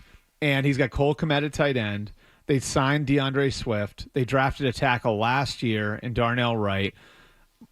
That's a good, like, that's not a bad situation. That's not the type of situation the first overall pick typically walks into. So, like, the charge for you as the Patriots now is to find a way to generate that situation for Drake May. And the trouble with it, like, is that when you're going to draft the guy in year one of, you know, which, like, look, if you love him, you take him. Don't worry about the rest of it, right? The trouble with that is, like, now, okay, like, instead of inserting the quarterback into the sort of situation that Lamar Jackson was thrown into, that Patrick Mahomes was thrown into, that Josh Allen was thrown into, and those guys were rare, and that those guys were drafted by playoff teams, all three of them, because the Chiefs and Bills traded up, and because Lamar Jackson slipped in 2018. Like, you look at, like, where the Patriots are, you have to find ways to accelerate that process so you can get enough around your quarterback. And so, again, like, you can't predict that the sort of situation with this sort of receiver is going to be available a year or two from now. So when it does land on your desk, you have to pay attention. Okay, we're going to have to break a little early, but Matthew Judon, is he going to cause a ruckus this offseason? I think, you know what I just explained with Jefferson, right? Like, and how he changes everything. Look at the pass rusher market. Now, Matthew Judon's much older than Nick Bosa. Not as good a player as Nick Bosa. Yeah, he's not 25, 30 million, but he's not 6 either. But yeah, that's the point I'm making. It's like Nick Bosa is making $34 million a year. Matthew Judon signed it, I think it was 16? No. I'm just trying to think now. No, 14, right? I think that's right. I think it's 14. I think it's 14. 13 and a half or 14. So Matthew Judon is now making, like, significantly less than half of what Nick Bosa is making. So, like, you have to find a way to either give him a market correction or look at the idea of trading him. And then part of this, guys, is the amount of guys that you paid and the amount of guys and the amount of guys that you took care of, which I think was the right thing to do. But when you pay Mike Nwenu 19, when you pay Ramondre Stevenson 7, when you pay Christian Barmore what you paid him, there's an effect to that where Matthew Judon's going to look at that and say, where's mine? Because he's in a contract year too. And so whether it's by extending him, whether it's by giving him a raise for this year, like this is similar to that Stephon Gilmore situation a few years ago where you move money around and move money forward in his contract so you get the money quicker, knowing that this was going to be a problem on the back end, and now it is. Why didn't they just trade him? Like, I didn't understand why they've held on to him for these last couple years. Like, I guess because Belichick because he's wouldn't. hurt too. That's the other part of it. So is he going to be on the field a week from today, or is he going to hold out? I don't know if he'll hold out. Or it could be a hold in like Gilmore. A hold in, Yeah. I think, is probably what you'll see. My guess would be, because that happened last year too. Like my guess would be, and it's easy for the team to couch that too. Is like, yeah, he's still working his way back. That's right. from He'll the be injury. on the side. Yeah. So it's easy for them to couch that. But I would be surprised if he is like full bore, full go without a new contract. All right, very good. Bert Breer, MMQB, thank you for coming in. Thanks, guys. On short notice. We will have you back, I assume, every week from Yeah, now I think on. next week I will be in L.A., so I'll be on at 4 a.m. local Good for time. you. Thanks. Look at I'm you. always taking I'm always Congratulations. taking bullets for you guys. You know that. Wow. You're like me. You tell people when you're doing something. Well, what's the point of doing it unless everybody knows that you're doing it? I've made that. We know Bert's hurting. I've been making that point for 49 years. I tell you. To deaf ears. All right, Bert. right, thanks, awesome. We got big time guests coming up, as well as we can talk about the Anthem girl. We played her Anthem so many times yesterday. She's involved in a horror movie, and also she is going to rehab. And we will have all of that for you in just a moment.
Beat the National League last night 5-3 to win the Major League Baseball All-Star Game for the 10th time in 11 matchups. Red Sox outfielder Jarren Duran hit a tie-breaking 2-run homer off Cincinnati right-hander Hunter Green in the bottom of the 5th inning. And afterwards, he was voted the game's MVP. No, I never thought that this would happen. I mean, I've just always been like that guy that keeps his head down and works hard. So I'm just going to lean on that and keep doing that because I feel like that's what's helped me along my way. Shohei Ohtani hit a 3-run shot for the visiting team, and unfortunately, it came off of Red Sox starter Tanner Houck. Sox also added 9 more pitchers yesterday as the Major League Baseball draft wrapped up. Their most interesting pick, though, a third baseman in the 19th round, D'Angelo Ortiz, the son of David Ortiz. He was playing for Miami-Dade Community College this past spring. In NFL news, San Francisco wide receiver Brandon Aiyuk has reportedly asked the team to be traded. The state of Louisiana has dropped all underage gambling and computer fraud charges against Patriots wideout Kayshon Boutte. The Chicago Bears have signed number 1 overall draft pick Caleb Williams to a 4-year contract worth a fully guaranteed $39 million. Celtics play Charlotte late this afternoon in Las Vegas in the Summer League, and Team USA plays Serbia at noon Eastern Time in Abu Dhabi. Sports Hub headlines are brought to you by Eastern Maternity. Are you an expecting mom? Did you know that breast pumps and other maternity products are covered by insurance? Eastern Maternity of New England has them in stock and ready to ship to you. Shop online now at easternmaternity.com. That's easternmaternity.com. I'm John Wallach at Boston Hill for Sports, 98.5 The Sports Hub. Your next update at 8:30.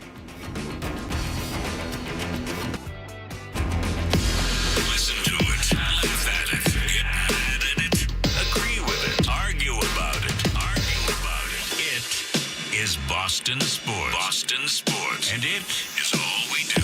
98.5, the Sports Hub. You're listening to Toucher and Hardy on the Sports Hub. Drums. Where did you take your drum lessons? Well, I will explain. So I was, my parents wouldn't buy me drums, so they just bought me a snare drum, and they hired the high school band teacher from Farmington Harrison to come over and teach me, and he was a total dick. Oh, home of Mill the Thrill Coleman. Absolutely, and Batman, if you recall. The guy who had the birthmarks on his face became a criminal. He would come over, and I was like, he was like teaching me dumb, nerdy band rudiments and stuff. I can still do them right, left, right. That's paradiddle. And so, that was really good. Thank you, man. I did it. It's good. Yeah, there you go. Yeah, someone played drums. Someone had the snare drum in a practice pad. Those are the 2 things I had. So my parents wouldn't buy me a drum set, so I played them at the beginning to Hot for Teacher, and I'm like, that's pretty awesome. He's like, it's crap. And then I was like, oh wow, okay. Like this guy's like plays drums kind of for a living, so it's crap. And then throughout the rest of my life, I learned how it was decidedly not crap. But what was crap, Hardy? Well, the national anthem was not good. No, it was crap. And I will just, if you don't know what we're talking about, during the Major League Home Run Derby, as opposed to the Single-A Home Run Derby, this woman named Ingrid Andress, she did this.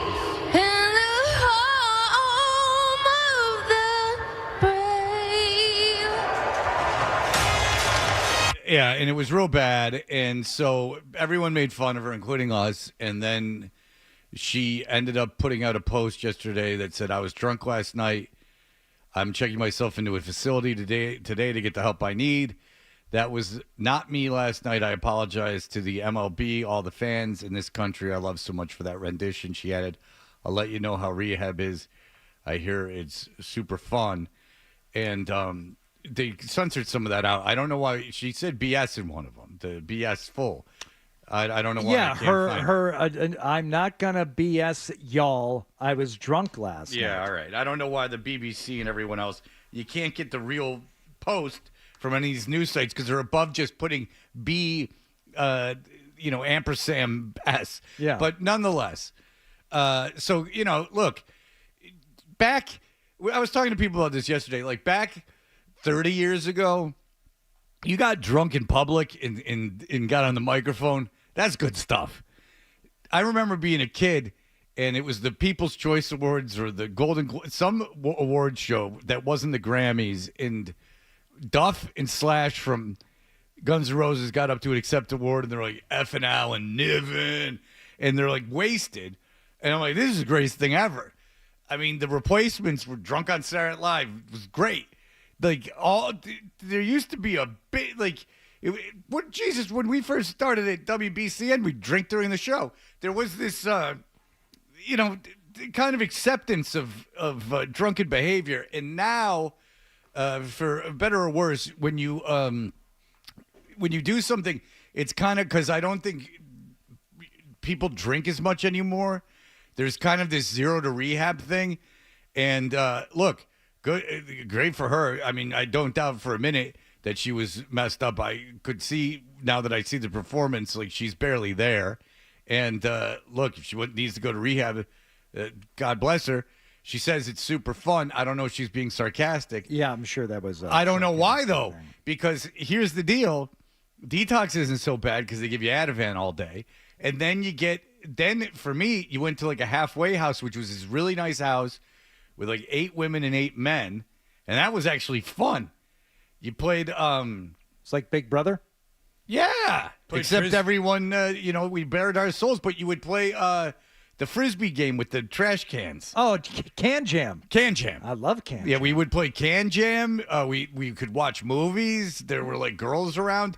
They brought food into you 3 times a day, and you ate at a big dinner table. They brought, it was a really nice house.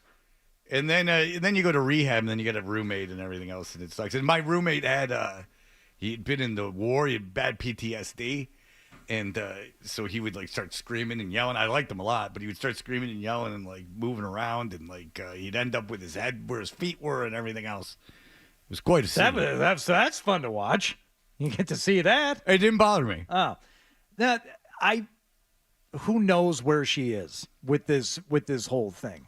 The fact that she said, I hear it's super fun, maybe this isn't, as it often is not, Fred, 100% her idea. No, I think she was probably pretty drunk when she wrote that. What I would imagine is she woke up, there was like this whole thing. She's like, oh, Jesus, she felt terrible. They're like, you're going to have to go to rehab. And she's like, all right, if I'm going to rehab, I'm getting loaded, which is 99% of people when they go to rehab. And that she put this John Mulaney. Yeah, and she puts he brought drugs with him. I mean, people, that was always fascinating to me. They drug test you in rehab, and it was always fascinating to me, like, who's bringing drugs in here? I guess if you have to go because of, like, the police. But I have a feeling, Hardy, that yesterday she was pretty wasted still, because I would have done it. If I would have woken up, which I have in the past, but not to this grand a scale, and I was being mocked nationally for good reason, I would have gotten wasted again and gone, if you're taking me to rehab, you got to let me get wasted. I mean, haven't you ever wondered on intervention how they get these people on airplanes and fly them across the country? Do you think that while they're withdrawing? No. They get on the airplanes by giving them a bunch of drugs and going like, I'm going to give you all these drugs. You can get on the airplane. Right. I don't think anyone's kicking heroin going to rehab. Flying from New Jersey to a ranch in getting dope Montana. Sick. Yeah, getting dope sick on in the air. 5-hour flight. No, I think you're gonna have a lot of trouble twisting arms to get into it. If you've had to go to an intervention format where you're springing it on people, chances are that you're gonna need drugs to control them to fly across the country to go to rehab. There has to be one last thing. There's a lot of people reacting after that came out. One of them was Kay Hanley, Boston's own, from Letters to Cleo, who earlier after the performance had initially tweeted, I cannot stop watching Ingrid Andress's performance of the national anthem. It takes a true artist to interpret our nation's theme song with all of the hungover confusion and the violence that it so cries out for today. Thank you, Ingrid. And I wonder if she used the word hungover purposely, because later on, after Ingrid announced that she was going to rehab, Kay said, I knew there was something about Ingrid I found eerily relatable. After my embarrassing still drunk / hungover anthem at Gillette for a 2010 Pats playoff game, it took me 10 months to check into rehab. Well, because you weren't drunk when you did it. You were hungover. Call me out. Call me when you're out, sis. Which baseball writer liked it first? is my question. I even gave that one a like. Kay and I follow each other on Twitter. I've never met her, but I feel like we're friends. Oh, that's a lot of fun. It Jackie, go ahead. Wow. So I have been watching her Anthem as well, and I feel really bad for her. I think that she completely embarrassed herself, but I think she's really struggling. The fact that she went out there that drunk, she must have had a team with her that allowed her to do that and to go into a rehab. And rehabs are not fun at all. I work in this field, and I've been to rehab. I'm giving you my first. Wait, no, it's not. Then you work at a bad rehab.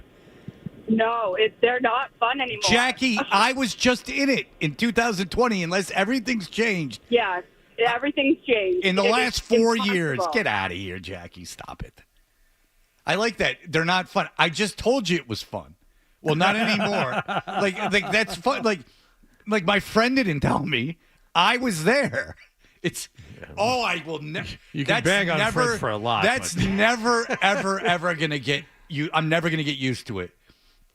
Hey, I did this thing that was fun. Oh no. It wasn't. It wasn't fun. No, I'm telling you, it was fun. No longer. Well, this was 4 years ago. Oh, the whole game's changed. And by the way, I know no one else who's been to rehab in the last 4 years. No one. I know 1,000, literally 1,000 people that have probably been to rehab in the last 5 years. Not know intimately, but like have met. See a lot of. Run into. See a lot of. Been in the same room with.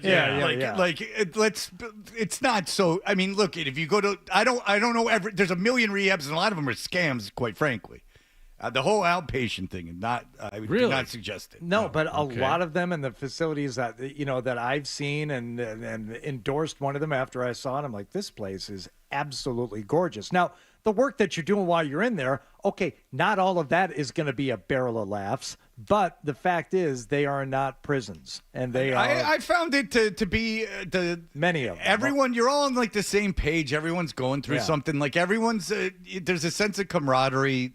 Now you don't talk to anyone after. No, but it was. Don't tell me what was fun and what wasn't fun. But God, that drives me nuts. For Ingrid's purposes, I think this is going to ingratiate her to an audience when she comes out. People are going to love the fact that she went. She's going to come back. I just think saying, like, I was wasted yesterday, even if she didn't go to rehab, I just think the idea. I mean, Morgan Wallen was yelling drunk on the N-word on his lawn, and now he's like the biggest artist, short of Taylor Swift, in the world. Yeah, I mean, there's owning it, and then there's double owning it, which she has done. She owned it. She said that was the case. Now she's going to rehab, and now when she comes out, hopefully she'll be afforded more opportunities. And go ahead, Fred. What's going on with the phones with my Hofstra kid? Why are we picking phones up and putting them down? Why are we getting rid of all the calls? What's going on with my Hofstra guy? What's happening with the phones? Are the phones broken? It's very weird. Yeah, the first two lines, there was nobody on them. Perfect. But we do have two people answering them now. Nick is on it as well. Okay. Well, the fact is that when Ingrid comes out of rehab, she's going to have opportunities now, and that's good. And as our friend Leroy maybe suggested to me yesterday, that rendition of that anthem might serve itself very well in promoting a certain type of horror movie based around a holiday. You know, you've got Christmas horror movies, obviously Halloween horror movies, Valentine's Day. Why not one for the 4th of July? This summer, Can you see? liberate yourself And the rockets from fear. red glare. Land of the free.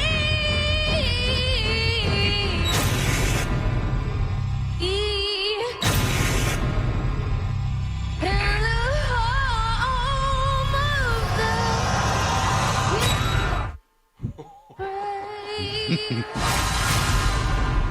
Whoa.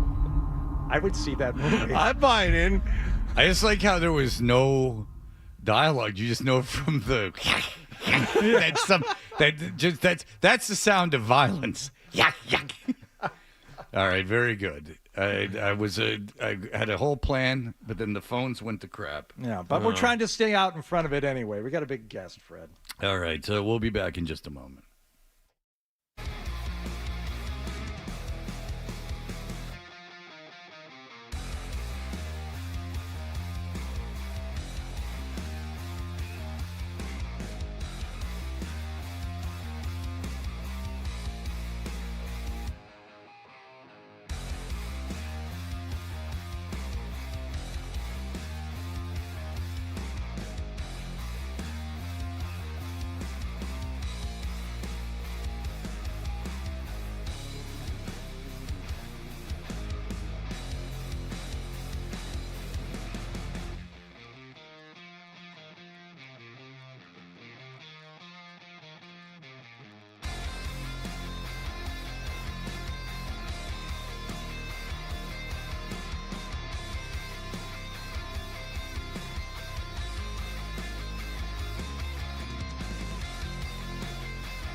Yeah, it's got to suck the next day to wake up and see that happen. But then now she's going to rehab. And then she said in her statement, I hear rehab's fun, and I think she was being sarcastic. And I was saying that rehab was kind of fun. Then I had a lady call in, and she goes, what are you talking about? And I said, well, mine was. And she's like, no, it's not. And I said, well, I told you I thought it was fun. Like, I'll never get over that. Like, people, that's my opinion of something I went through. Thereby, it's through my lens, correct. Mike, go ahead. What's up, guys? Your opinion is 100% valid. And it was fun. I've been in rehab from the very beginning to the very end multiple times, multiple years, clean and sober now, thank God. But I've met a lot of good people. I had good times, and you were right. Everyone is there for the same reason. So there is sort of this camaraderie that you guys have. And but the game has changed. A little money and everyone else gets involved, so things change. But it was a good time. And remember, a lot of these people that go into rehab, their lives are shattered. So some people may not have fun. It all depends on the circumstance. Good luck, whatever. I mean, yeah, and I'm sure that if you go into some, like, county, I know there's a place in Worcester, like, if you go into some, like, state-run facility, it probably sucks. But then again, I know guys that were at halfway houses that were, because of criminal stuff, like, they were at, they're not halfway houses, sober houses. Yeah. And, they hated it at the beginning, and by the end of it, like, they wanted to get out of there. But they, like, valued the experience. So, because they liked the camaraderie and they liked the guys. Like, I counted the days down until I got out of the rehab. But I did enjoy the middle part. Between detox wasn't so bad. And then and then I enjoyed the middle part. Much like I played soccer in high school. Oh, really? Okay, well, we can take our friend right now. Do you have his information? You have it coming right now. Oh, wait. Okay. Let's do it now. This worked out perfectly. Look, there you go. All that talk and juggling, we're going to do this, that, and the other Shot thing. from the big man. There it is. I'll tell you what, what it was? Love it. It was sharing my rehab experience. Yeah. God was like, you know what? Here's one for the good guys. Love it when the plan comes together. I think it's so funny. Like, yeah, rehab was kind of fun. No, it wasn't. Okay, well, I don't know what to tell you. What if I said prison was fun? And then you said, why? And You might get some pushback on that. No, but what if I went there and I'm like, I love beating people up. And I just could beat people up all day. There'd be no arguing with you at all. Yeah, I'd just be like, I love beating people up. And for me, it was fun. Then it was fun. Sure. Or it was like Goodfellas, and I got to, like, slice garlic with a razor blade. Michael Rubin. You might remember that name. He's the founder and CEO of Fanatics, a global, you know what Fanatics is. He also is the co-chair of the Reform Alliance, a criminal justice reform organization launched with Jay-Z, Meek Mill, and, of course, if you mention Jay-Z and Meek Mill, Robert Kraft has also to be in that equation. Oh, yeah. Michael joins us on the Volkswagen Dealers Expert Hotline. Michael Rubin, hello, sir. What's happening, guys? How you doing? We are doing well, thank you. And you were talking about Fanatics Fest, which is going on August 16th to 18th at the Javits Center in New York City. And I mentioned the philanthropic work you do with Reform Alliance. I've always been fascinated by Robert Kraft's relationship with Meek Mill. Robert Kraft is an old billionaire. Because I understand Jay-Z. They're most. Whoa. The old. He thinks he's like a 35-year-old. So we can't call him that Makes old. sense. I mean, he might be old in years, but in heart, he's young. He's young and vibrant, my friend. He's old. So, I'm old. He's young. Listen, he goes to bed at 1, 2 o'clock in the morning, and gets up by 6, 7 o'clock. I had a text from him this morning when I woke up at 5 a.m. asking me where I was. Wow. Okay, I was going to ask you that. So I'm always fascinated. So you're a billionaire. You're a self-made guy. Tell me what time did you get up this morning, and like what do you do? Perfect. To get like tell me the schedule of your day, because I got to guarantee there's stuff that no one else does. Go ahead. I was up at 4:30. I was at my desk responding to a couple hundred emails I didn't get to in the last 2 days, and then I got myself perfectly organized for the day so I could go kill it and have a blast. But that's for me. Look, I got the greatest job in the world. I love doing what I do. I generally do it 17 hours a day, just about every day of the week, or every day of the year, honestly. And people make fun of me, say, like, why don't you have a life outside of working? But I love doing what I'm doing. Like, if you can, wake up and go to bed so excited about what you're doing, you just enjoy it so much, that's the greatest opportunity that you could ever be afforded. So, because you've had all this success and you've reached all these financial, goals, you never have to worry about money again. You still find great value and pleasure from actually working on the business.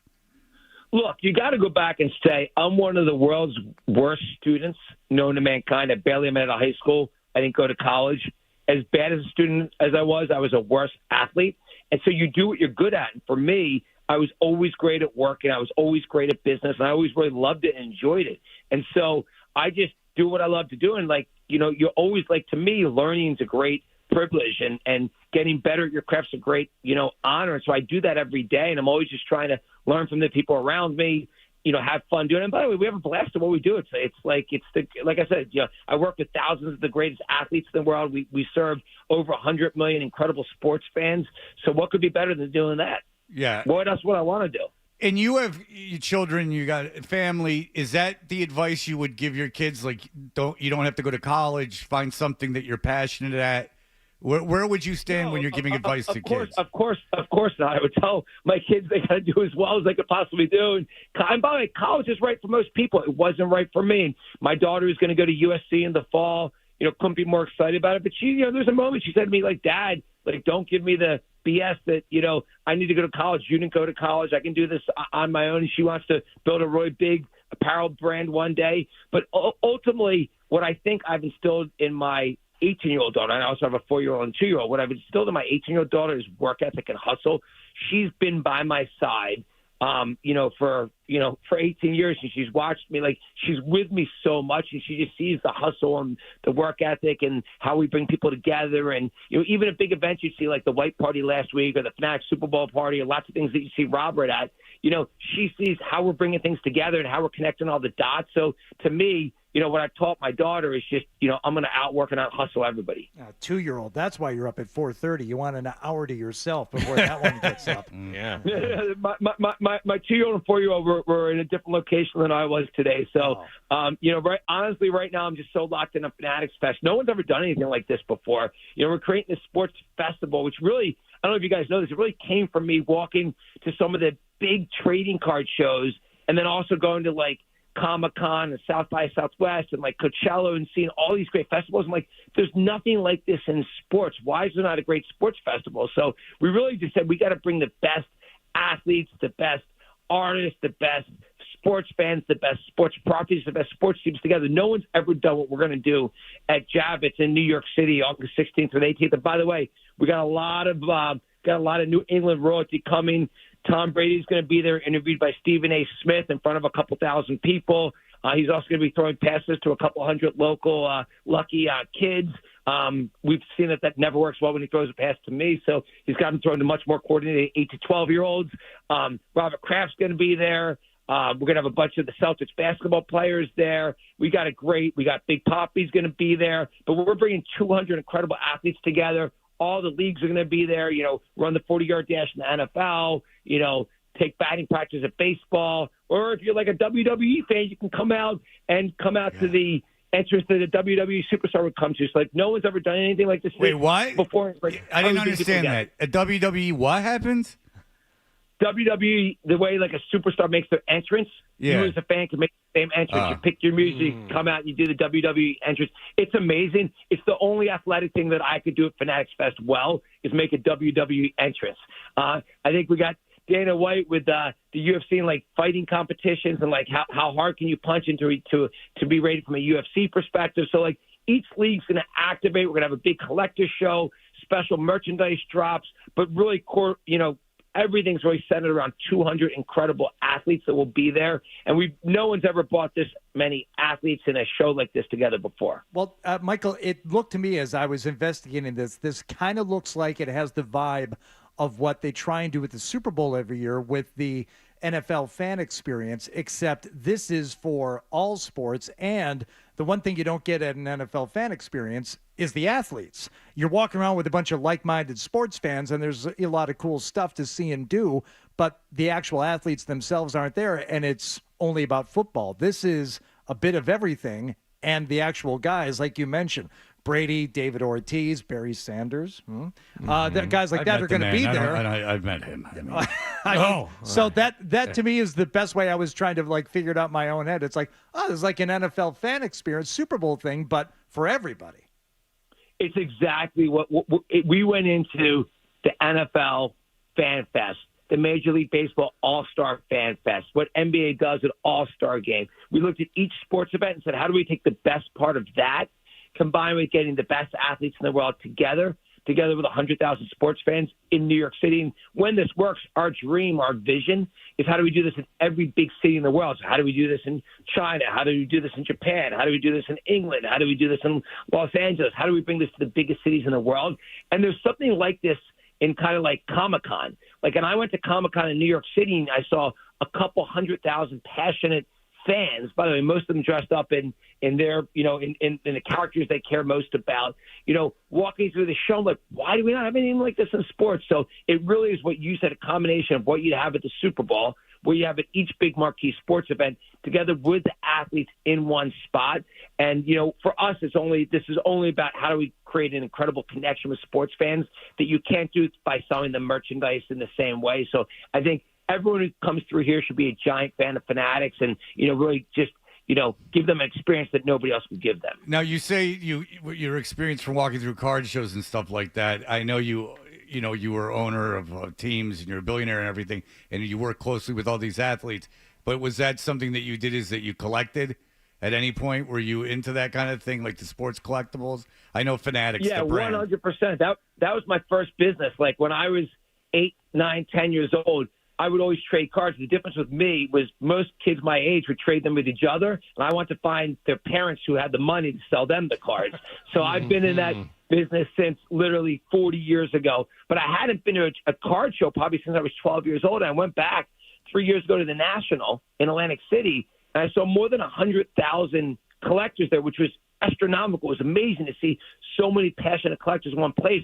But the show didn't advance so much since like the 80s when I was there last. And that's what gave me that idea to say we have to do something that's very different, that's really brand right, that brings all the leagues and the players into it. And that's what hasn't been done. So like we have a great trading card section within Fanatics Fest, but that might be 20% of what's there or 30% of what's there. Then you bring in the leagues, the teams, even to see like all the Super Bowl rings or all the Lombardi trophies or, just, some of the best memorabilia. We're going to have hundreds of millions of dollars of trading cards there, memorabilia there. It'll be the biggest show that's ever come to New York City, really the biggest sports festival in the world. Is there anything that you would still want, like in terms of like collectibles, like sports collectibles? I mean, you've owned teams.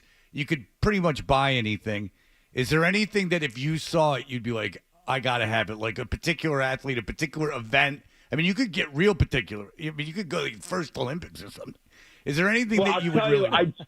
I just bumped into a complete coincidence on Sotheby's, something that really was important to me. It was very inexpensive a few months ago. So when I was in 1995, I owned Apex One, and we made Karl Malone's basketball shoes. He actually won MVP. I can't remember whether it was like 97 or 98 the year or what year he won MVP. It was around that period of time. And somehow a pair of his shoes that we made was actually on Sotheby's, and I just bought them. Like, well, I think about these shoes every couple of years. And I actually bought these shoes. I have them in my office. But there's always incredible pieces of memorabilia. I just found something in my house this weekend from last year where C.J. Stroud threw me a pass. It's probably the only time I've ever caught a pass against Odell Beckham. And he signed the ball for me. He said, Rube, the most athletic thing you'll ever do, C.J. That could be my favorite piece of memorabilia now because it actually it connected to actually the one athletic moment I've ever had in my life. Yeah, and when people are talking, we're talking to Michael Rubin, when people wonder if the Fanatics Fest is going to be this big event, even in his personal life, you mentioned this earlier in the interview, your white party, and you mentioned like these athletes throwing you passes. The white party in the Hamptons is now like the iconic party in the United States all year round. And it's 400 of these like celebrities. Now, do you make that guest list? or do you have a team make the guest list? Because I have to imagine No, there's I people do you're it not all. friends with. You do it all. I do it all myself. Look, it's something like that. You got to make sure the people you're bringing together really come together well, because you want to have just about everyone there are people that I'm pretty friendly with. I mean, there's always some new people who ask to be invited that if we think they're a good fit, we'll add. But it's really most of that group. And people say like, why is this person there? Or they're not big enough to be there because they're my friends, because they're people I love, Sure. because they're people I care about. It's not Like, so this much is that really- they're big enough, but like someone like the lady that's dating the pitcher from the All-Star game, Livy Dunn. Livy Dunn. Livy Dunn. Like, do you know her, or is that like okay? I want to meet her. No, actually, I joke with Livy because Livy is going to be incredibly successful in whatever she does, because I didn't know Livy, but Livy wanted to make sure she came to this party because she had a lot of friends coming there that she was friendly with, and people kept asking me about her, and her agent reached out, and actually her boyfriend is a very important baseball player to Sure. us. And finally, after like 20 people asked me, I'm like, I love her persistence. We need her, and she came. She was an incredible addition to the party. I actually just ran into her yesterday at Baseball All-Star Game, and we were kind of laughing about it. But she was a great addition. She was amazing. She's a great athlete. She's got a great personality. She was. It was great to have her there. And Grant Williams, our own Grant Williams. This is the one that, we talk Puzzling. about as much as anything else, Michael. How did Grant Williams get there? Because you're friends. Because he's my friend. Okay. And yeah, he's my friend. I love Grant. That's what people don't understand. People say, oh, why was Grant there? Or why was Mo Bamba there? Or why was somebody else there? Because these guys are my friends. I feel like I've grown up with Grant. He's been a good friend to me. He's a guy who I have a lot of respect for. It's He's just a guy that who's Grant's a very- lot. It's just that Grant's a lot. If you're friends with him, he's a lot. Like, we like Grant. He's a lot of energy. He's a lot of Well, energy. let me tell you the biggest problem with Grant. I got one major problem with him. He played against us in the football game. So it was Brady, me, Michael Parsons, Travis Scott. Who else was on my team? These guys are sitting me. And then on there today, they had C.J. Stroud, Grant, Quavo, and DeMar Hamlin. And Grant is a strong dude. He played center. And I had myself and another guy. It was supposed to be touch football, but it was more like just let's kill Grant. And I gave it everything I had, and my body hurt after. I need to put him on a diet because right now he's very hard to take down. So at the white party, you guys play a football game? Well, we had it was all over social. We had an impromptu football game, the day before. I had a 30-person intimate barbecue at my house that turned into 180 people the day before the white party, and we ended up having a football game. And I was sure when Brady, it was the first time everyone ever said, I'll take you, because I'm used to being picked last in a sporting event. Right. Tommy said, come on, you're on my team. I'm like, okay, I got Brady. And what I didn't realize is DeMar Hamlin and C.J. Stroud looked at Brady. They're like, we may never get this chance again. We're taking him down. And Tommy was having fun, and these guys came to kill.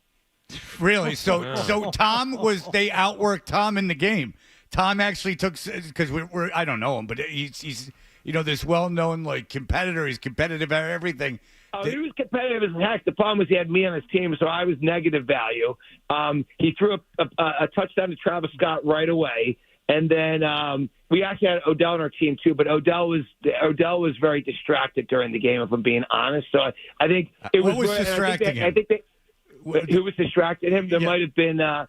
He might have had a variety of friends distracting him. Odell Beckham. So you're saying Odell Beckham was one of the more popular guests at your party with the people? You're saying he was distracted. He was not. Odell, as much as I love him, he was not on his A game. Robert was actually there earlier in the day. I tried to get him out, but he ran out before the football game started. Okay, and him and Meek Mill, they have real conversations. They connect on a friend level. 100%. Robert loves Meek. Meek loves Robert. They actually met. I'll tell you the story of how they met.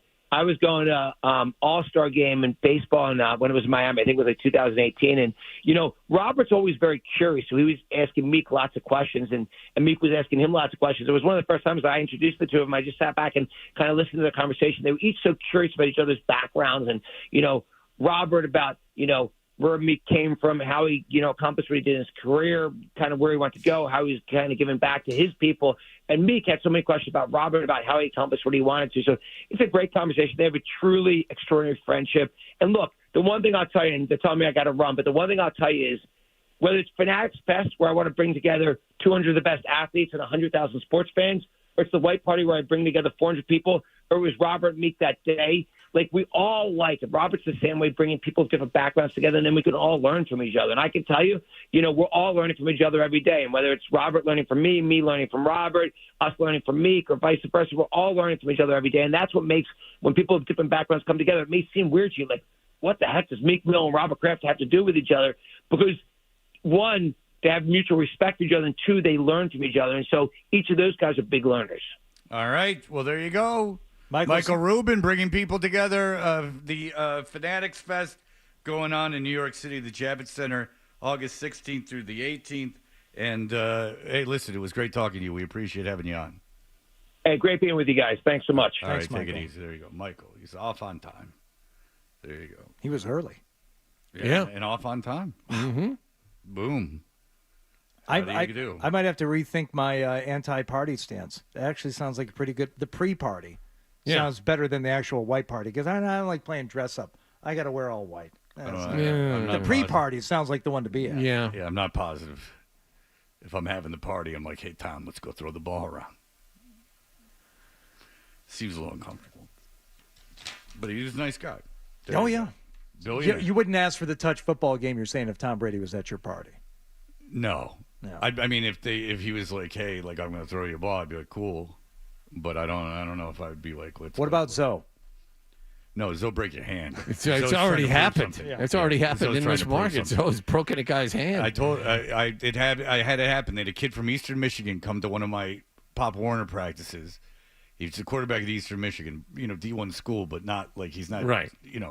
We call Jeff that one George. a mid-major. And I went out for a pass, and he was said, and I'm sure he didn't throw it as hard as he could, and it went whoop, and it hit me in the chest, and I caught it, and it hurt, and I couldn't breathe. And my heart I thought I was stopped. going to die. I honestly thought I was going to die. It knocked all the air out of my lungs, and I'm like, I've learned my lesson. And then I've heard stories like, oh, this guy was throwing footballs, and I broke my finger. And I'm like, that's what happens with footballs. You want to throw a baseball? I'll do that as long as you're not putting movement on it, and I have a glove on. Football, no. All right, so we'll be back. Here are the headlines. Sports Hub headline.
And then I started thinking he was talking about how he has this white party. It is like the biggest. I wasn't just saying it because he was on. It's apparently the biggest party in the United States. I mean, outside of the Met Gala, what other parties do you know about in the public consciousness? Yeah, it's someone compared it to the Met Gala in what I read, and that I don't know.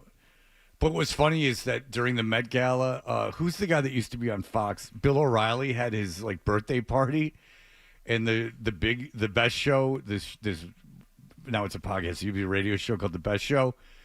Did a you had to do. They did a game. Who was at Bill O'Reilly's the 70th birthday party, and who was at the Met Gala? And it was like Lady Gaga. And it was like Cindy Adams, the gossip columnist from the New York Post, who's 95 years old. I don't know. It's hard to say. Laura Ingraham. Let me think. But I was thinking about it, and I was thinking that because when you talk to someone who's got $11 billion and you think about what that buys you is just freedom from the shackles of having to take care of yourself in a way. Like everything's taken care of at that point. And now you're just looking for things to do. If that would be of interest to me to have a party where I conceived of a guest list of my quote unquote friend, and then it had a paparazzi driven party, because that's not everybody. Like everyone does not want that. Like everyone who's achieved that type of status and fame, obviously. That is not what they're after. I don't know if that would be any interest to me. I don't know if I would do that if I had $11 billion. If I'd want to have the party. I don't know if that would be of interest to me. I don't know at my age, because that guy's a little older than me. Like if I want to be hanging out with Travis Scott.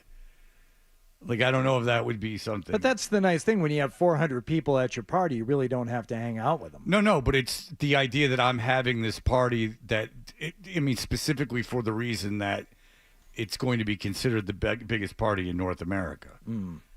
That's the thing. I wonder if you did have $11 billion, Fred, would you buy a professional sports team?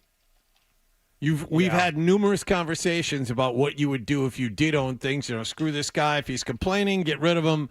If you had the money, $11 billion may actually not be enough in today's day and age. But you could buy a good chunk of one. And I'd buy a piece of a team. Absolutely. That would be really fun. I would do that. But I wouldn't do it for my whole life. I'd do it for a while. And then I would imagine I'd want to I'd get crazy and want to solve a problem. I'd want to, I'd find some esoteric problem in the world or something to figure out. Okay. I'd become fascinated with cold fusion. Okay, this is something that I have pondered. With your money, your $11 billion, you can put one permanent installation in your home that is a full menu version of a restaurant. And you can go down there whenever you want. It's always staffed, but it's only one restaurant. It's a chain restaurant, and you can have, I'm just going to go downstairs. And Perkins, so I can, is there a dumpster? Where I can take the waitress if I'm Tiger Woods. I wonder if they invite someone to the white. I'll get to that in 1 second. But speaking of the Perkins waitress, I wonder if they ever just invite the hot chick from the diner to the white party. Yeah, there's a hot chick at this Hamptons diner. Well, seriously, if we have more time with them, I'm are there any of your friends from high school, whenever you finished high school, or if you did, that have nothing to do with business or entertainment or anything that you just invite to the party, just so they can be there hanging out with those people? What is the guy who makes the least amount of money that's there as a guest? Yeah, one of your buddies from the old neighborhood who, Yeah, but but you got to figure that his crew is not a lot of working men. If I could have any restaurant installed into my house, because my favorite restaurant is American Coney Island. But I could see that getting very ill. I'd have Leo's Coney Island or something. Okay. And then I would, because they have a full menu of breakfast items. Breakfast. They have breakfast, and then they have lunch, and many, many lunch items. I could feed people's families because they have chicken fingers. That's a good one. That's a really good one. I hadn't considered that. Yeah. That might be my answer. You know, I've been knocking around. I knocked around the idea of opening up a Leo's in Brighton before things got out of control. Actually started investigating what it would do, and it was doable. And I had someone who was going to go in on it with me, and my friend, owns it. His family owns it. Yeah. So I was going to get it was going to go, no problem getting the everything going. And then I was like, I can't. It's too much for me to handle. And then someone stepped in and said, "Dear God, whatever you do, don't get into the restaurant business." It's not like that. It wasn't like a high-end restaurant or a bar. I wouldn't need a liquor license. It was pretty much taken care of. But then I would have needed someone I trusted to run it, and I didn't think of anyone that was competent enough, and I didn't know anyone with restaurant experience at that level that I trusted to run it. I worked at Hula Hands. You could have asked me. Well, I worked at many restaurants. The Buggy Works. I washed dishes. I've worked at, you name it, Ground Round, Chili's. I've worked at Jocks and Jill's. I've worked all over the place, baby. Don't worry about it. Wallach, one restaurant in your house. Right now, I haven't had Taco Bell in a while, and I've been jonesing for it for a while, so Taco Bell's the first thing that comes to mind. Okay. Although that would get sick That's the pretty La La quick. Land of restaurant ideas. Go ahead. I had Taco Bell yesterday, and then I stopped by for the boy because he likes Wendy's. I'm like, I'll grab you Wendy's for lunch. First of all, the $5 biggie bag has totally changed my mind about fast food pricing. It's an 8-ball. Unbelievable. But I believe the man at the counter or the man at the drive-thru window, as I pulled up, he took my transaction and he kind of had that moment of recognition. You get that every once in a while. Somebody looks at you a little too longer. And as he's giving me my card back and handing me my son's $5 biggie bag, he says, "Hey, man, I love your band." Do you know what band he thought you were in? I don't know. But I think he recognized me, and maybe he thought I was the bass player in O Positive. Thought you were the country singer Hardy. No, it doesn't say No. Hardy on any of my. No, it doesn't? Any of my identification. He probably thought you were like Kenny Chesney or someone. He's probably one of these, middle-aged country guys. Isn't Luke Bryan in town at Gillette today? Yeah, why wouldn't Maybe you be it's Luke Bryan? You dress the same. Perfect. Oh, you're that dancing guy from the Dropkicks. There you go. Hey. Yeah, I don't think he thought you were in Dropkick. Or from the Boston, excuse me. You're the dancing guy from the Boston. They Love just your band. came up on my algorithm Ben? the other day. Yeah, Ben, thank you. Benjamin Carr. All right, Steve Bulpett he wrote an article talking about how he's seen people, talked to people that think Bronny James is a NBA player, which is fascinating to me. If you're not interested in Bronny James, I don't know what to tell you. The whole thing is fascinating to me. It really is. We'll be back in just a moment. You're listening to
there, Tusher and Hardy.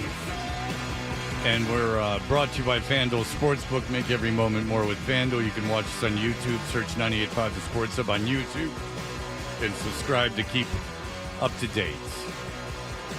Heavy.com is who our next guest works for, and I'm on it. And it says, appropriateness of Lynx coach Cheryl Reeve, Caitlin Clark tweets questioned. And this woman, Cheryl Reeves, is the Minnesota Lynx coach. And, Caitlin Clark has caused the WNBA of the problem of people writing and talking about them. It's thrown everyone into a tizzy.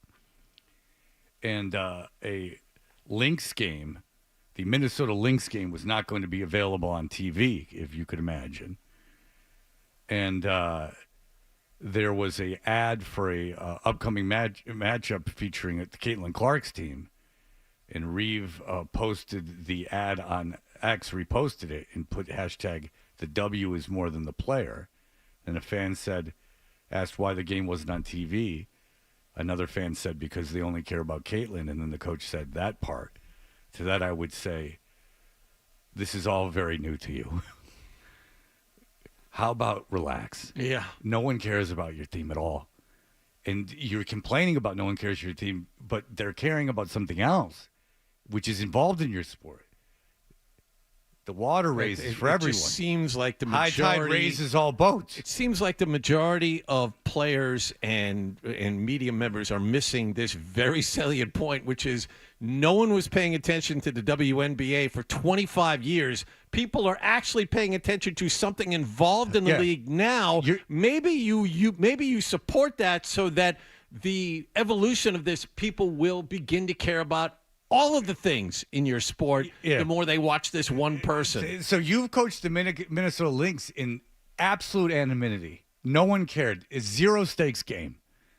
And now you're complaining about someone in your league? It's like if I went, oh, my God, someone on the radio just got a $10 million a year contract, that son of a bitch. I mean, radio is like, I'd be like, oh, my God, someone just got $10 million. This is the greatest thing that's ever happened. The league, USA Basketball didn't include her on their Olympic team. You know what? More people will watch the U.S. women's basketball team if Caitlin Clark is on it, even if she isn't playing. All right. So anyway, I digress. I'm sorry. I had to say that. Steve Bulpett, I don't think that aggravated Hardy. Steve Bulpett. I didn't know if he was on. He's on. Steve Bulpett. You let. This was interesting. Steve Bulpett is a veteran sports reporter covering the Celtics for NBA and the NBA for Heavy.com. Steve joins us on the Volkswagen Dealers Expert Hotline. I got all caught up in your website, Steve. Fred, you're cutting in and out on me a little bit here. Can you hear me now? Can you hear me now, sir? Bingo. All right. As they say. There you go. I got caught up in your website. I apologize. I got interested in an article. Okay. I mean, that's what it's for, right? All right. I assume. I just write and file my stories. I pay little attention to anything else. All right. Well, very good. I'm telling you that it was interesting. All right. So, Steve, John and you have a relationship.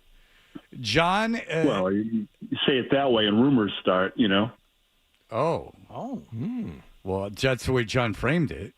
Yeah. Okay. And he was Steve. purposely ambiguous when he said it, Steve. Yeah, Like the first episode of Happy Days when Richie's talking about the girl that he was out with. Which one of us is Chuck? Whoever dies first. Steve, here's the deal.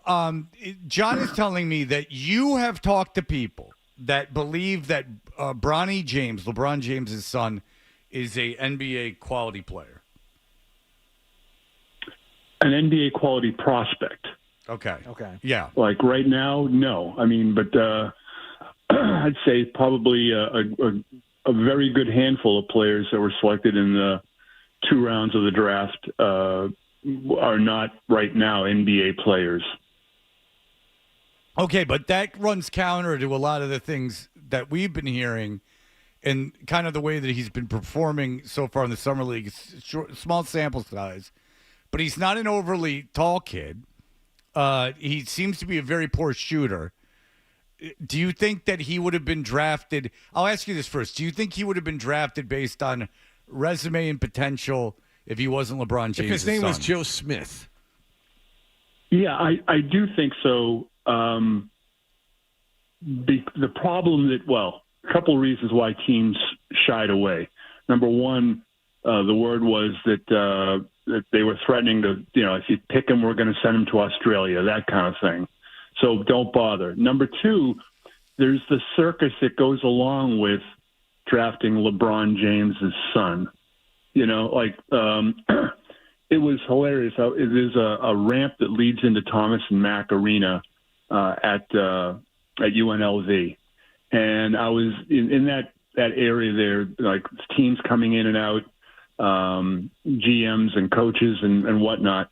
And I was hanging there talking. All of a sudden, the Lakers entry, Summer League entry, starts to come through, and the lineup of media people taking pictures and video of Bronny James just walking into down a ramp and into the locker room area was just kind of funny to me. So there's all that, and is the attention going to be too much for the players' worth at this time? Does a team want to take that on? The Lakers, obviously, that's kind of a reality show as it is. So I think they're equipped at least to deal with it. But you understand why. I mean, it's fascinating because it not only is it LeBron James's kid, but a lot of people don't think that he is an NBA at least some people don't believe he's an NBA quality prospect. I mean, I heard one guy on the radio, ex-basketball coach, say he wouldn't have started for UConn. And so I'm just saying that's an opinion that's out there. So sure. I think that's what's fascinating about it. Like, guiding everyone that has kids, like guiding your kid, to what point do you stop like pushing them? Like at what point do you go, all right, it's up to you now. Like my hands are off. Is it like, once they get into college, you go, okay, now my hands are off of it. Like, is LeBron forcing it? Is the right thing to do? Is this the right career move? I mean, all of it is interesting. Sure. Well, first of all, when you start talking about, drafting and nepotism, I thought you wanted to talk about the Red Sox picking David Ortiz's son, but hey, I've been wrong before. That's the 18th round, and it's a little different. I mean, let's be honest. They owe him like $100,000 total. We'll see if they owe him $100,000. Just I mean, bit different, yeah. Yeah, it's a little. So, here's the deal. Here's the deal with Bronny is that. I think again, I'm not saying where I would, I'm not sure I'd deal with the situation, the circus that comes along with it. But here, Bronny James, you have to look at, I believe, in context. His most recent season, he has the cardiac incident last summer, right around this time, right around in July last summer. And so his season starts late. And then the USC team was so messed up, the word dysfunctional was thrown around a lot to discuss that team. And he didn't play a whole lot. And, so I don't think you can judge.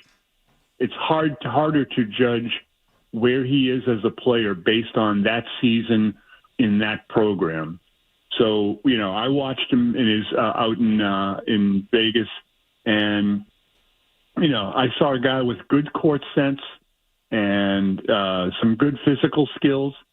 And, the shot wasn't there, but a lot of guys, the number one pick in the draft or number two pick, Sarr, what do you go, like 0 for 12 or 0 for 15 last night or something? Right. So, I mean, it's NBA Summer League, too. So, look, if you're the Lakers – and it's the 55th overall pick, and you have a guy that you've seen in your gym before, hanging out, working out, all those things, is it worth the gamble, quote unquote, to take a guy at that point in the draft? And also, let's factor in this reality also. LeBron had the ability to do pretty much every year, the ability to do what he wants to do. And you're the Lakers, your desire is to keep him. And if this makes him happy, you do that. See Milwaukee Bucks, Antetokounmpo, Thanasis on the roster. Yeah. So, And he's look, really good. Yeah, and that makes a lot more sense to me than trying to twist yourself into a knot, which is you're not doing it, Steve. I believe you when you say that you saw him and he's got good court sense. But one of the other execs that you referenced in your column says he's got this great understanding of the game. I mean, given the choice between the two, somebody who's physically gifted and can make plays but doesn't see the court all that well, and the opposite. You would take the physically gifted player and hope that he can learn to and to see the court better and understand the game. I mean, that can be taught. The size and some of the raw skill, it's either there or it's not. I'd almost argue the opposite. There are guys that just never get it, and especially with a smaller guy, if you don't have a certain court sense by the time you're pushing 20, it probably ain't never going to be there. Look at and this is something that happens in all sports, football especially. They have the workout wonders, the combine wonders, and similarly in basketball, guys will be picked based on their physical skills, running, jumping, etc. And it's like it never quite figures itself out. Two of the greatest players in the history of the game came into the NBA with substandard jump shots. I mean, Michael Jordan and Magic Johnson weren't like, hey, these are knockdown shooter type guys. So I think, having to work the time to work on skills like that every day, not being in college, not having to skip, have the problem of trying to skip classes. You can actually go to the gym all the time and do that work. I think those are things that are, if you have the requisite physical abilities, speed, quickness, etc., the skill part, those other skill parts can find themselves. Yeah, I just argue back that Magic was a 6'8" point guard, and Michael Jordan is Michael Jordan. They did other things really well. Yeah, Magic was a freak. I'm not. Perhaps it's a sin against basketball to even mention Bronny James within a half an hour of those two guys. Right. Yeah. But that's the point. You're saying they can teach you to shoot, is what you're saying. Well, they instinct work on, for the game, right? You think it's more possible to teach a kid to shoot than it is to understand the game at a certain level. Like either you have it or you don't. Yeah. Yeah. At this point in the career. and especially when you need reps. It's like like Bird was who he was because of how fast things developed on his computer chip in his brain, how fast he saw the game. It's the same thing for point guards and for quarterbacks, right? How good you are is how quickly you're able to digest what the defense is doing and what you need to do against what you're seeing. So there's all those parts to it. And, look, here's a guy like LeBron's like, 6'1", 6'2", and, he gets inside and he's really quick off the floor. He had one quick dunk that I saw that was like, wait a minute, did that just happen? Like nothing. It wasn't like anything wild and soaring like the ones that are going to make the ESPN and the highlight shows. But, it was like, okay, that's interesting. Here's quickness in this package. So I don't know. I think there are teams that would have picked him like we talked about earlier. But, do you want to piss off LeBron? Is he going to come to your team, or is he going to go overseas if you spend a pick on him? Here's another part, too. I'll just add one more thing. Think of how many guys in the last several years in the 2 rounds of the NBA draft have been picked like 19-year-old guys that have barely even played much at all over in Europe, and they're getting picked. And that's, talk about trying to take a pig in a poke. It is hard to figure out, but you have to be able to project that. And even after all that, it comes down to the biggest issue with drafting, particularly I think in the NBA, is which one of these guys is going to, they draft based on physical, what they see, the measurables. And it's the guys who are the lunatic competitors they're the ones who really, really succeed. And that's the hard part. So, it's a gamble, and I think in this case here, sure, because of the name, he goes by Bronny James Jr. I just want to know who Bronny James Sr. is. Yeah, it is. It is a good, and I wonder if he fake reads books too, like his dad. Yeah. Says he's a great chess player who's never played chess. All right, listen, Steve Bulpett, read him at heavy.com. Thank you so much for the time, sir. Guys, be well. Thanks, All right, Steve. We appreciate it. There you go, Steve. Play a lot of chess. Move me on to any black square. Not in real life. That's the best one. It's the best, my favorite clip since we've started. It's just so perfectly encapsulate LeBron James. That's what happens to a kid when from the age of 12 you just go yes. And they're never told they're wrong. Like he can sit in front of a microphone and go, yeah, I am a great chess player. No, I've never played the game. Actually, a lot of people have told me you should play chess. Because you'll be great. I've never played chess, but in my mind. Oh my God. It's like you could do a movie. It's like they unfroze a guy out of a cave and no one tell him he's dumb. Like no one tell him what's going on. Just everything he says, just say yeah. Play a lot of chess. I've never played chess. Not in real life. Do you think, okay, very quickly and then we'll break. Do you think that if like you brought him into MIT and you were like, hey, everybody, here's LeBron James, and like you brought him in with all these like math wizards and they're working on some, beautiful mind thing, right? And like you're like, hey, you want to take a crack at it? And he's like, no. And then they're like, come on, do it. Like this is what this means. Like, and they just give him like a 2-second thing. And then he goes, I don't know, 4? And they were like, LeBron? Do you think you'd be like, wow, yeah. Do you think you could get him to think that he did it? Oh, yeah. Oh, sure. Yeah, I really do think you could get him like going that like, wow, you just are innately brilliant. Like you figured out this puzzling problem. It's been making people mad for 200 years, and you just walked in and solved it. I look at it the other way. They put some simple equation on it, and LeBron interrupts the math genius to say, "No, you're doing it wrong." I think he thinks that he can do that in the middle of a room of math geniuses. I think it would be funny if MIT brought him in and sees if you could like dinner for schmucks him. Like you could just make him think that he solved like this great problem. I bet you could. All right, so we'll be back. Oh, I thought you were going to play something. No, it's longer. I want to play it on the other side. Oh, okay, we'll play it on the other side. All right, we'll be back in just a moment.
The email bit. We should do the email bit. It's a great idea. Let's do the email bit.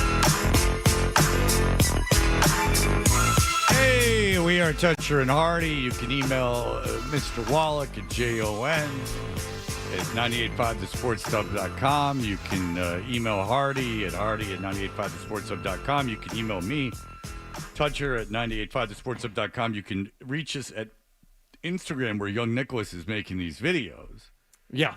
At Toucher and Hardy or at Fred Toucher. Go ahead, Jonathan. It's your boy Riz. Riz. I was going to read this one. Go ahead. It's your boy Riz. Summertime Bits was a great try, but this was so awful it had to be top 3 worst bits, bro. I think he's talking about Know Your Kirby. He's saying Know Your Kirby was bad. Know Your Kirby. It should be Know Your Curb should have been the name, because the bit I want is someone to curb stomp it.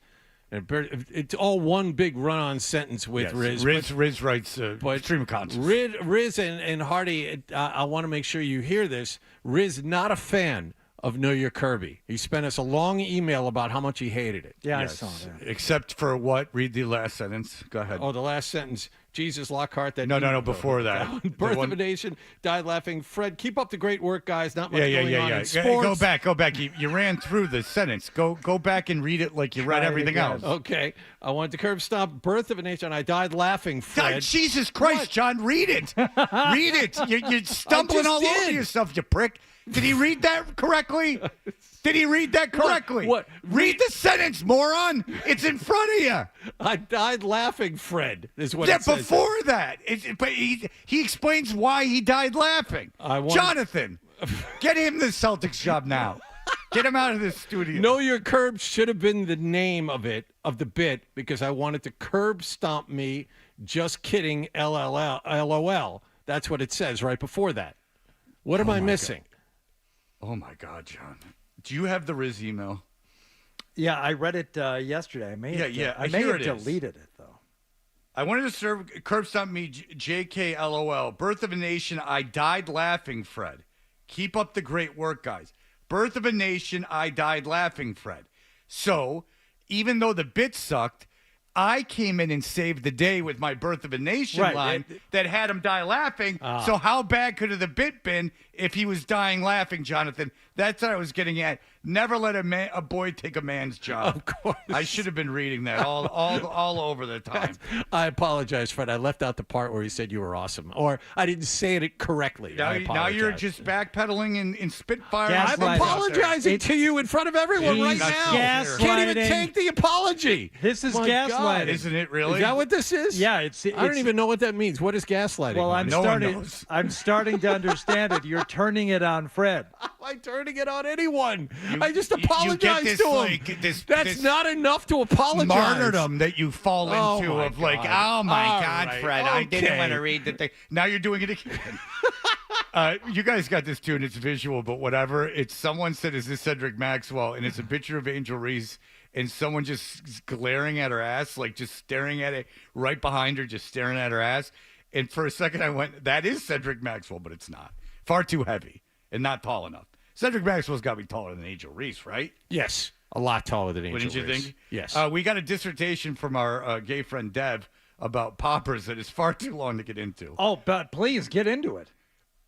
Okay, so we were talking about poppers, like amyl nitrate, like it gets referenced a lot, and it was in Behind the Candelabra. It's really long. Oh, it was only to me.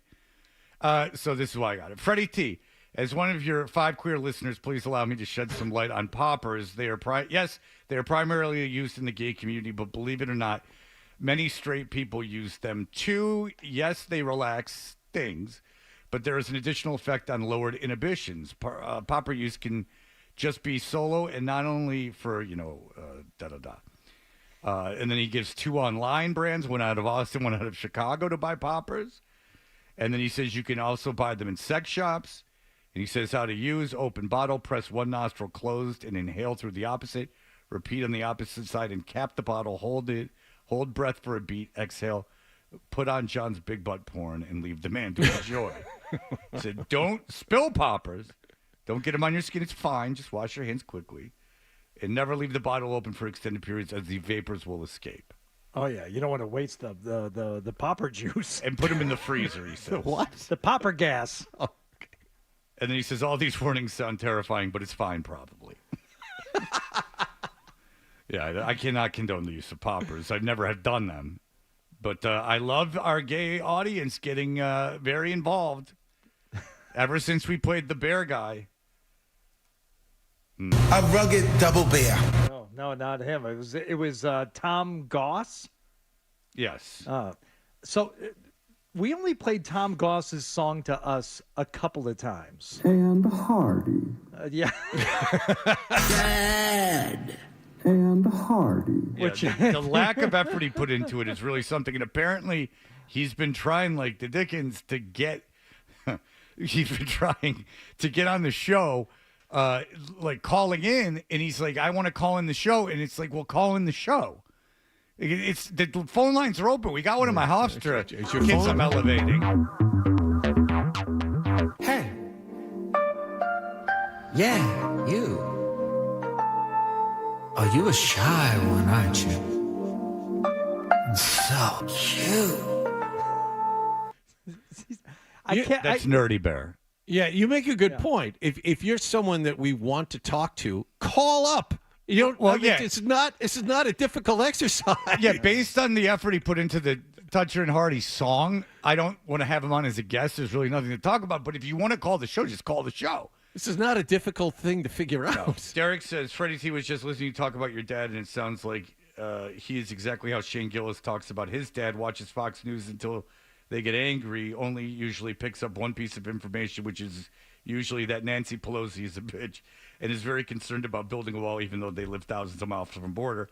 Thought you'd enjoy steak and eggs. That is something that my dad's very concerned about, is illegal immigration, even though he doesn't work. Really? Yeah, my father As a watcher of Fox News, yeah, and a man in his 80s, he's worried about the immigration. That surprises me. But it's funny because the immigration is what built his house, and also what staffs the businesses around where he lives, and also he doesn't have a job anymore. There's no workforce for him to get eliminated from, and I'm in an industry where it's highly that someone that just illegally crossed the border is going to get my job. So, like, being that riled up about it seems a little over the... And I don't think anyone's going to East Tennessee to kill my father. Like, I don't think my father's, like going to be in the line of fire when there's all these crimes that he's so worried about. All right, it wouldn't be this without one from Timma, and then we will move on. Wallach, what the hell is wrong with him? I don't know. It's almost like he has a mental block. If it's something positive about me, he can't even read it. It was sitting right in front of him. You know what? And I gaslight you when you catch me in this kind of thing. I'm just fascinated with gaslighting because now that I think I know what it is, I just think everyone's doing it to me. Well, that's healthy. Yeah. It's something else to accuse. myself. Yeah, it's something else to accuse other people of doing to you. Yeah, like if an argument, like if someone's getting mad at me and like they start getting upset, like I can start thinking, they're gaslighting me. Clearly, I'm not wrong. You're gaslighting me. It's not about being wrong. It's more about when people get like upset, like they start getting like upset about something. Mm-hmm.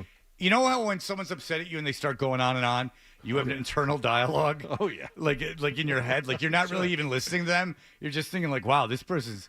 Well, you get bored of the person being mean to you. Or you're just like, okay, yeah, like you're yelling and this is nonsense. Like I got news for you. If you text someone and it goes on a long time, no one. That's not going to go well. No one wants to read it. It's too much. It's too much. It's too much. You can't get a reaction from it. It's too much. It's too much. And let alone with words. The text. Stop texting. One final email thing. I did want to thank everybody who had all kinds of suggestions for me about the horrific, mind-numbingly painful leg cramp that I experienced. Oh, yeah. And one thing, I never knew about this stuff. And it's not icy hot. And Doug emailed in about the pickle juice. He says, I found an 100% endorsed pickle juice. Takes about 45 seconds to work, and it works everything I promise. I've heard about this before. I just can't drink pickle juice. Two things, actually, I did yesterday. Coconut water. Oh. and some kind of magnesium spray. I take magnesium every night. Okay. And that's what my wife said, too. She's like, oh, I have magnesium pills. Do you want one? I'm like, I'm not taking any of your mother's little helpers. You're not going to dose me. Break it in half if you're going to take one the first time. That's what someone, I'm like, it's magnesium? I got to break it in half? No, you got to break it into quarter. I'm kidding. No, you don't have to break it in half. Someone said do a half dose. Oh, Jesus Christ. Okay, all right. Well, I don't know about that. I got the spray, and it doesn't feel like anything when it goes on. It's unbelievable. Really? They said for like muscle cramps. Someone was theorizing who might have told you that. Never mind. I just wanted you to know I wasn't laughing at you. Or laughing at the expense of you. Dan said a funny thing in my ears. Mike said it and we were laughing in here. Mike said it and they were laughing about it in here. And then I want to know who would have told me about it. No, you don't. Not on air. All right. Or you just get mad at me. All right. Even though it wouldn't be me that would said it. All right, we'll be back with the stack. Yes.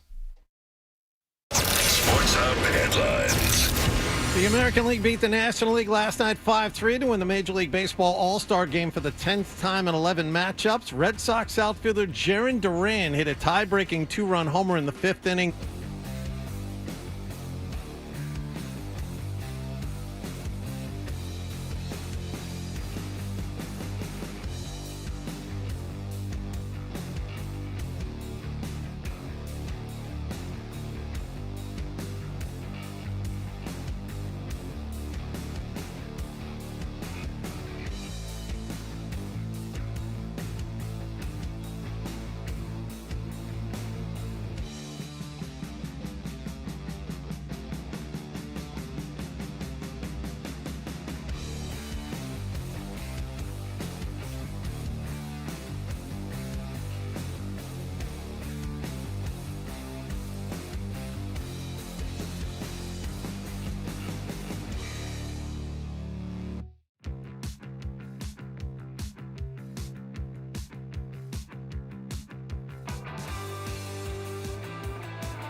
For the best first, best Ford in Nashua, head to thebestfordnh.com. And let me tell you, this hour of the Toucher and Hardy Show is brought to you by FanDuel Sportsbook. Make every moment more with FanDuel.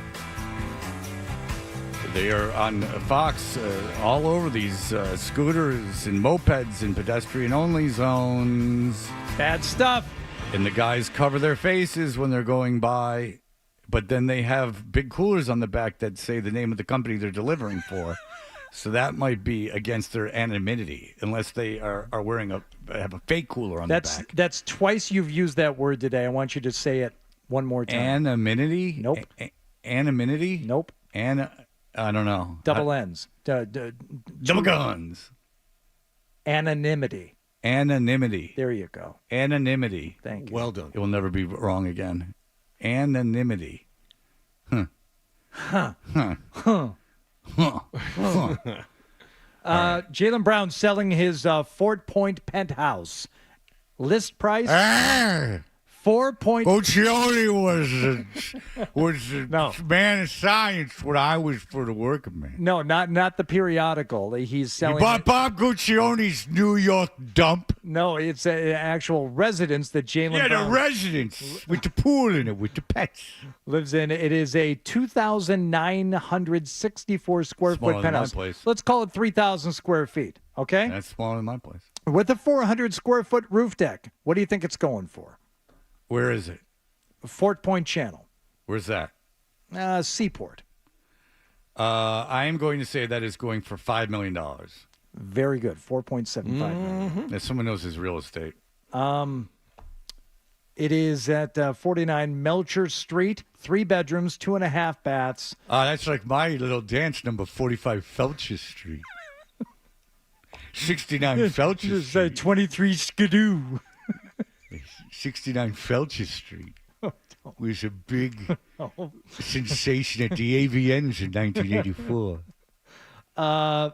It was a former factory, so it's got the industrial vibe, including the original wood beams. And striking to me is that, I mean, it's a beautiful place. It is awesome. But he has in the main room, big open floor space. Everybody loved the open floor space until you lived in one with kids for about a month. And he decided, you can just hear everybody at any point, anywhere in the house. This open floor plan is not what it's all cracked up to be. But then you couldn't have the twins come in and knock down the walls because you wanted to open up the kitchen. I mean, that's what happens when you're renovating. Yes. When you're doing a reno. Yeah. Demo. But it's the big kitchen, it's the big dining room, it's the pool table, it's the TV and the couches all in this one room. And in that room, he has 2 stand-up video games, and I know exactly what this one is. In this high-end $5 million penthouse, it is the combo Galaga Ms. Pac-Man. You said combo, which makes it not good. And I can tell you right now, these can be had for the astronomical sum of $400. Yeah. And he's got 2 of them in the main room on either side of the TV. Mm-hmm. If I were the person staging these photos, I'd say, get those things out of here. Yeah, no kidding. What the hell are these doing here? This ghetto, stupid looking, cheap ass video game thing. Get those out of here. I've got the same one. I know. And believe me, I don't live in a $5 million penthouse. Mine's in the basement. It is not on display for company. If I were taking photos of my home to list it, the video game would not be in any of the photos. And it's the centerpiece of one of the photos, of one of the listing photos. Yeah. Don't do that. There was a event that my station had for advertisers where they, it was a casino night where they gave you chips, and at the end of the night, the chips would be worth auction items. You could put them towards that. So my girlfriend at the time was technically a client of the station.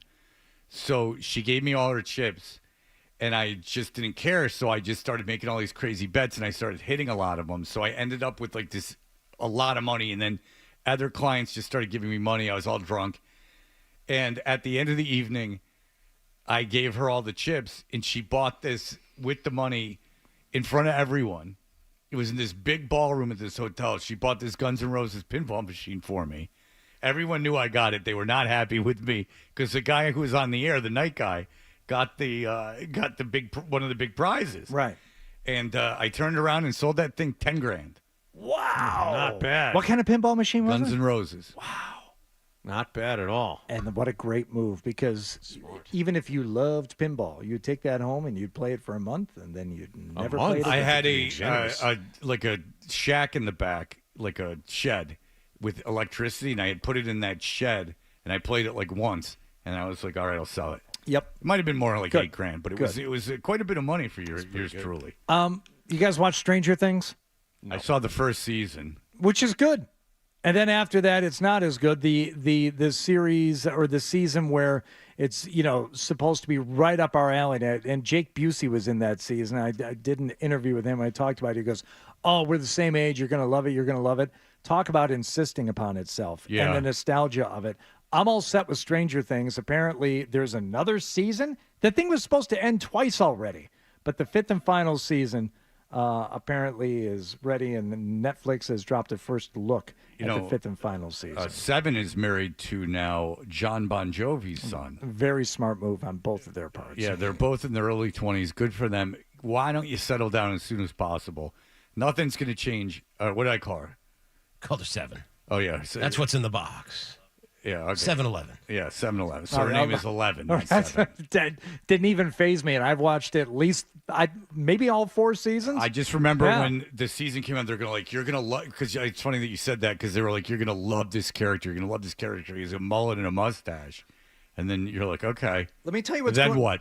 Yeah, well, let me tell you what's going on with Stranger Things. It's what happened with Breaking Bad. It was way more popular than they thought it was going to be, and then they're like, oh, crap, we need many more seasons of this. How are we going to keep the story going? Because Breaking Bad it comes out like, right out of the gate. Walter White goes from high school chemistry teacher to, cooking meth in 2-3 episodes. Yeah. They're well on their way, and then they got to slow things down. Yeah. And the pacing of it gets, I think, really off. And with Stranger Things, I'm like, I don't even know what's going on anymore. Who cares? This should have been done 2 seasons ago. Yeah, I stopped watching it. A movie that I am looking forward to is Heat 2. Are you a fan of the movie Heat? I've never seen Heat. I know who's in it, Pacino and De Niro, but I've never seen it. Fred.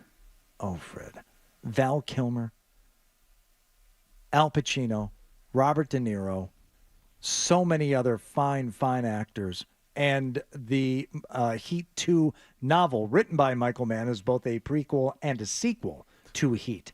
So you find out the book how flips they got back and forth. Flips back and forth chronologically, John. Perfect. I think easy to follow, I imagine. It's not bad. It's not bad. All Are right. you a fan of the movie Heat? I am. And you read? It was very long, but I enjoyed it. You're a yes. fan of the of reading novels, Spencer detective novels? Yes, I am. Why don't you take a departure and check out Heat 2 before the film comes out? They're going to start filming it by the end of 2024, according to Michael Mann, or the beginning of next year.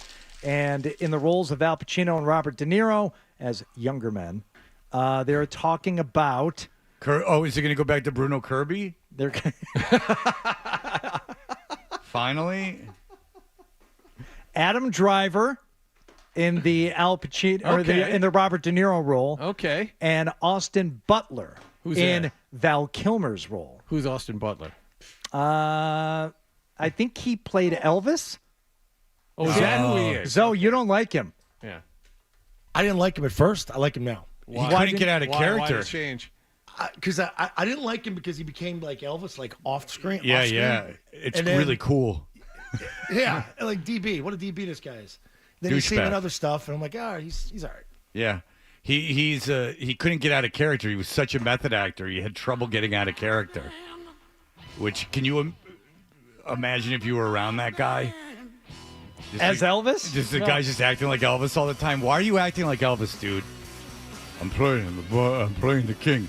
Oh my God! Shut up! Like, just shut up. It's kind of like Stop it. It's kind of like being around Wallach every day, talking about his martial arts, and He's always leaving craps in the toilet and dying. that's right.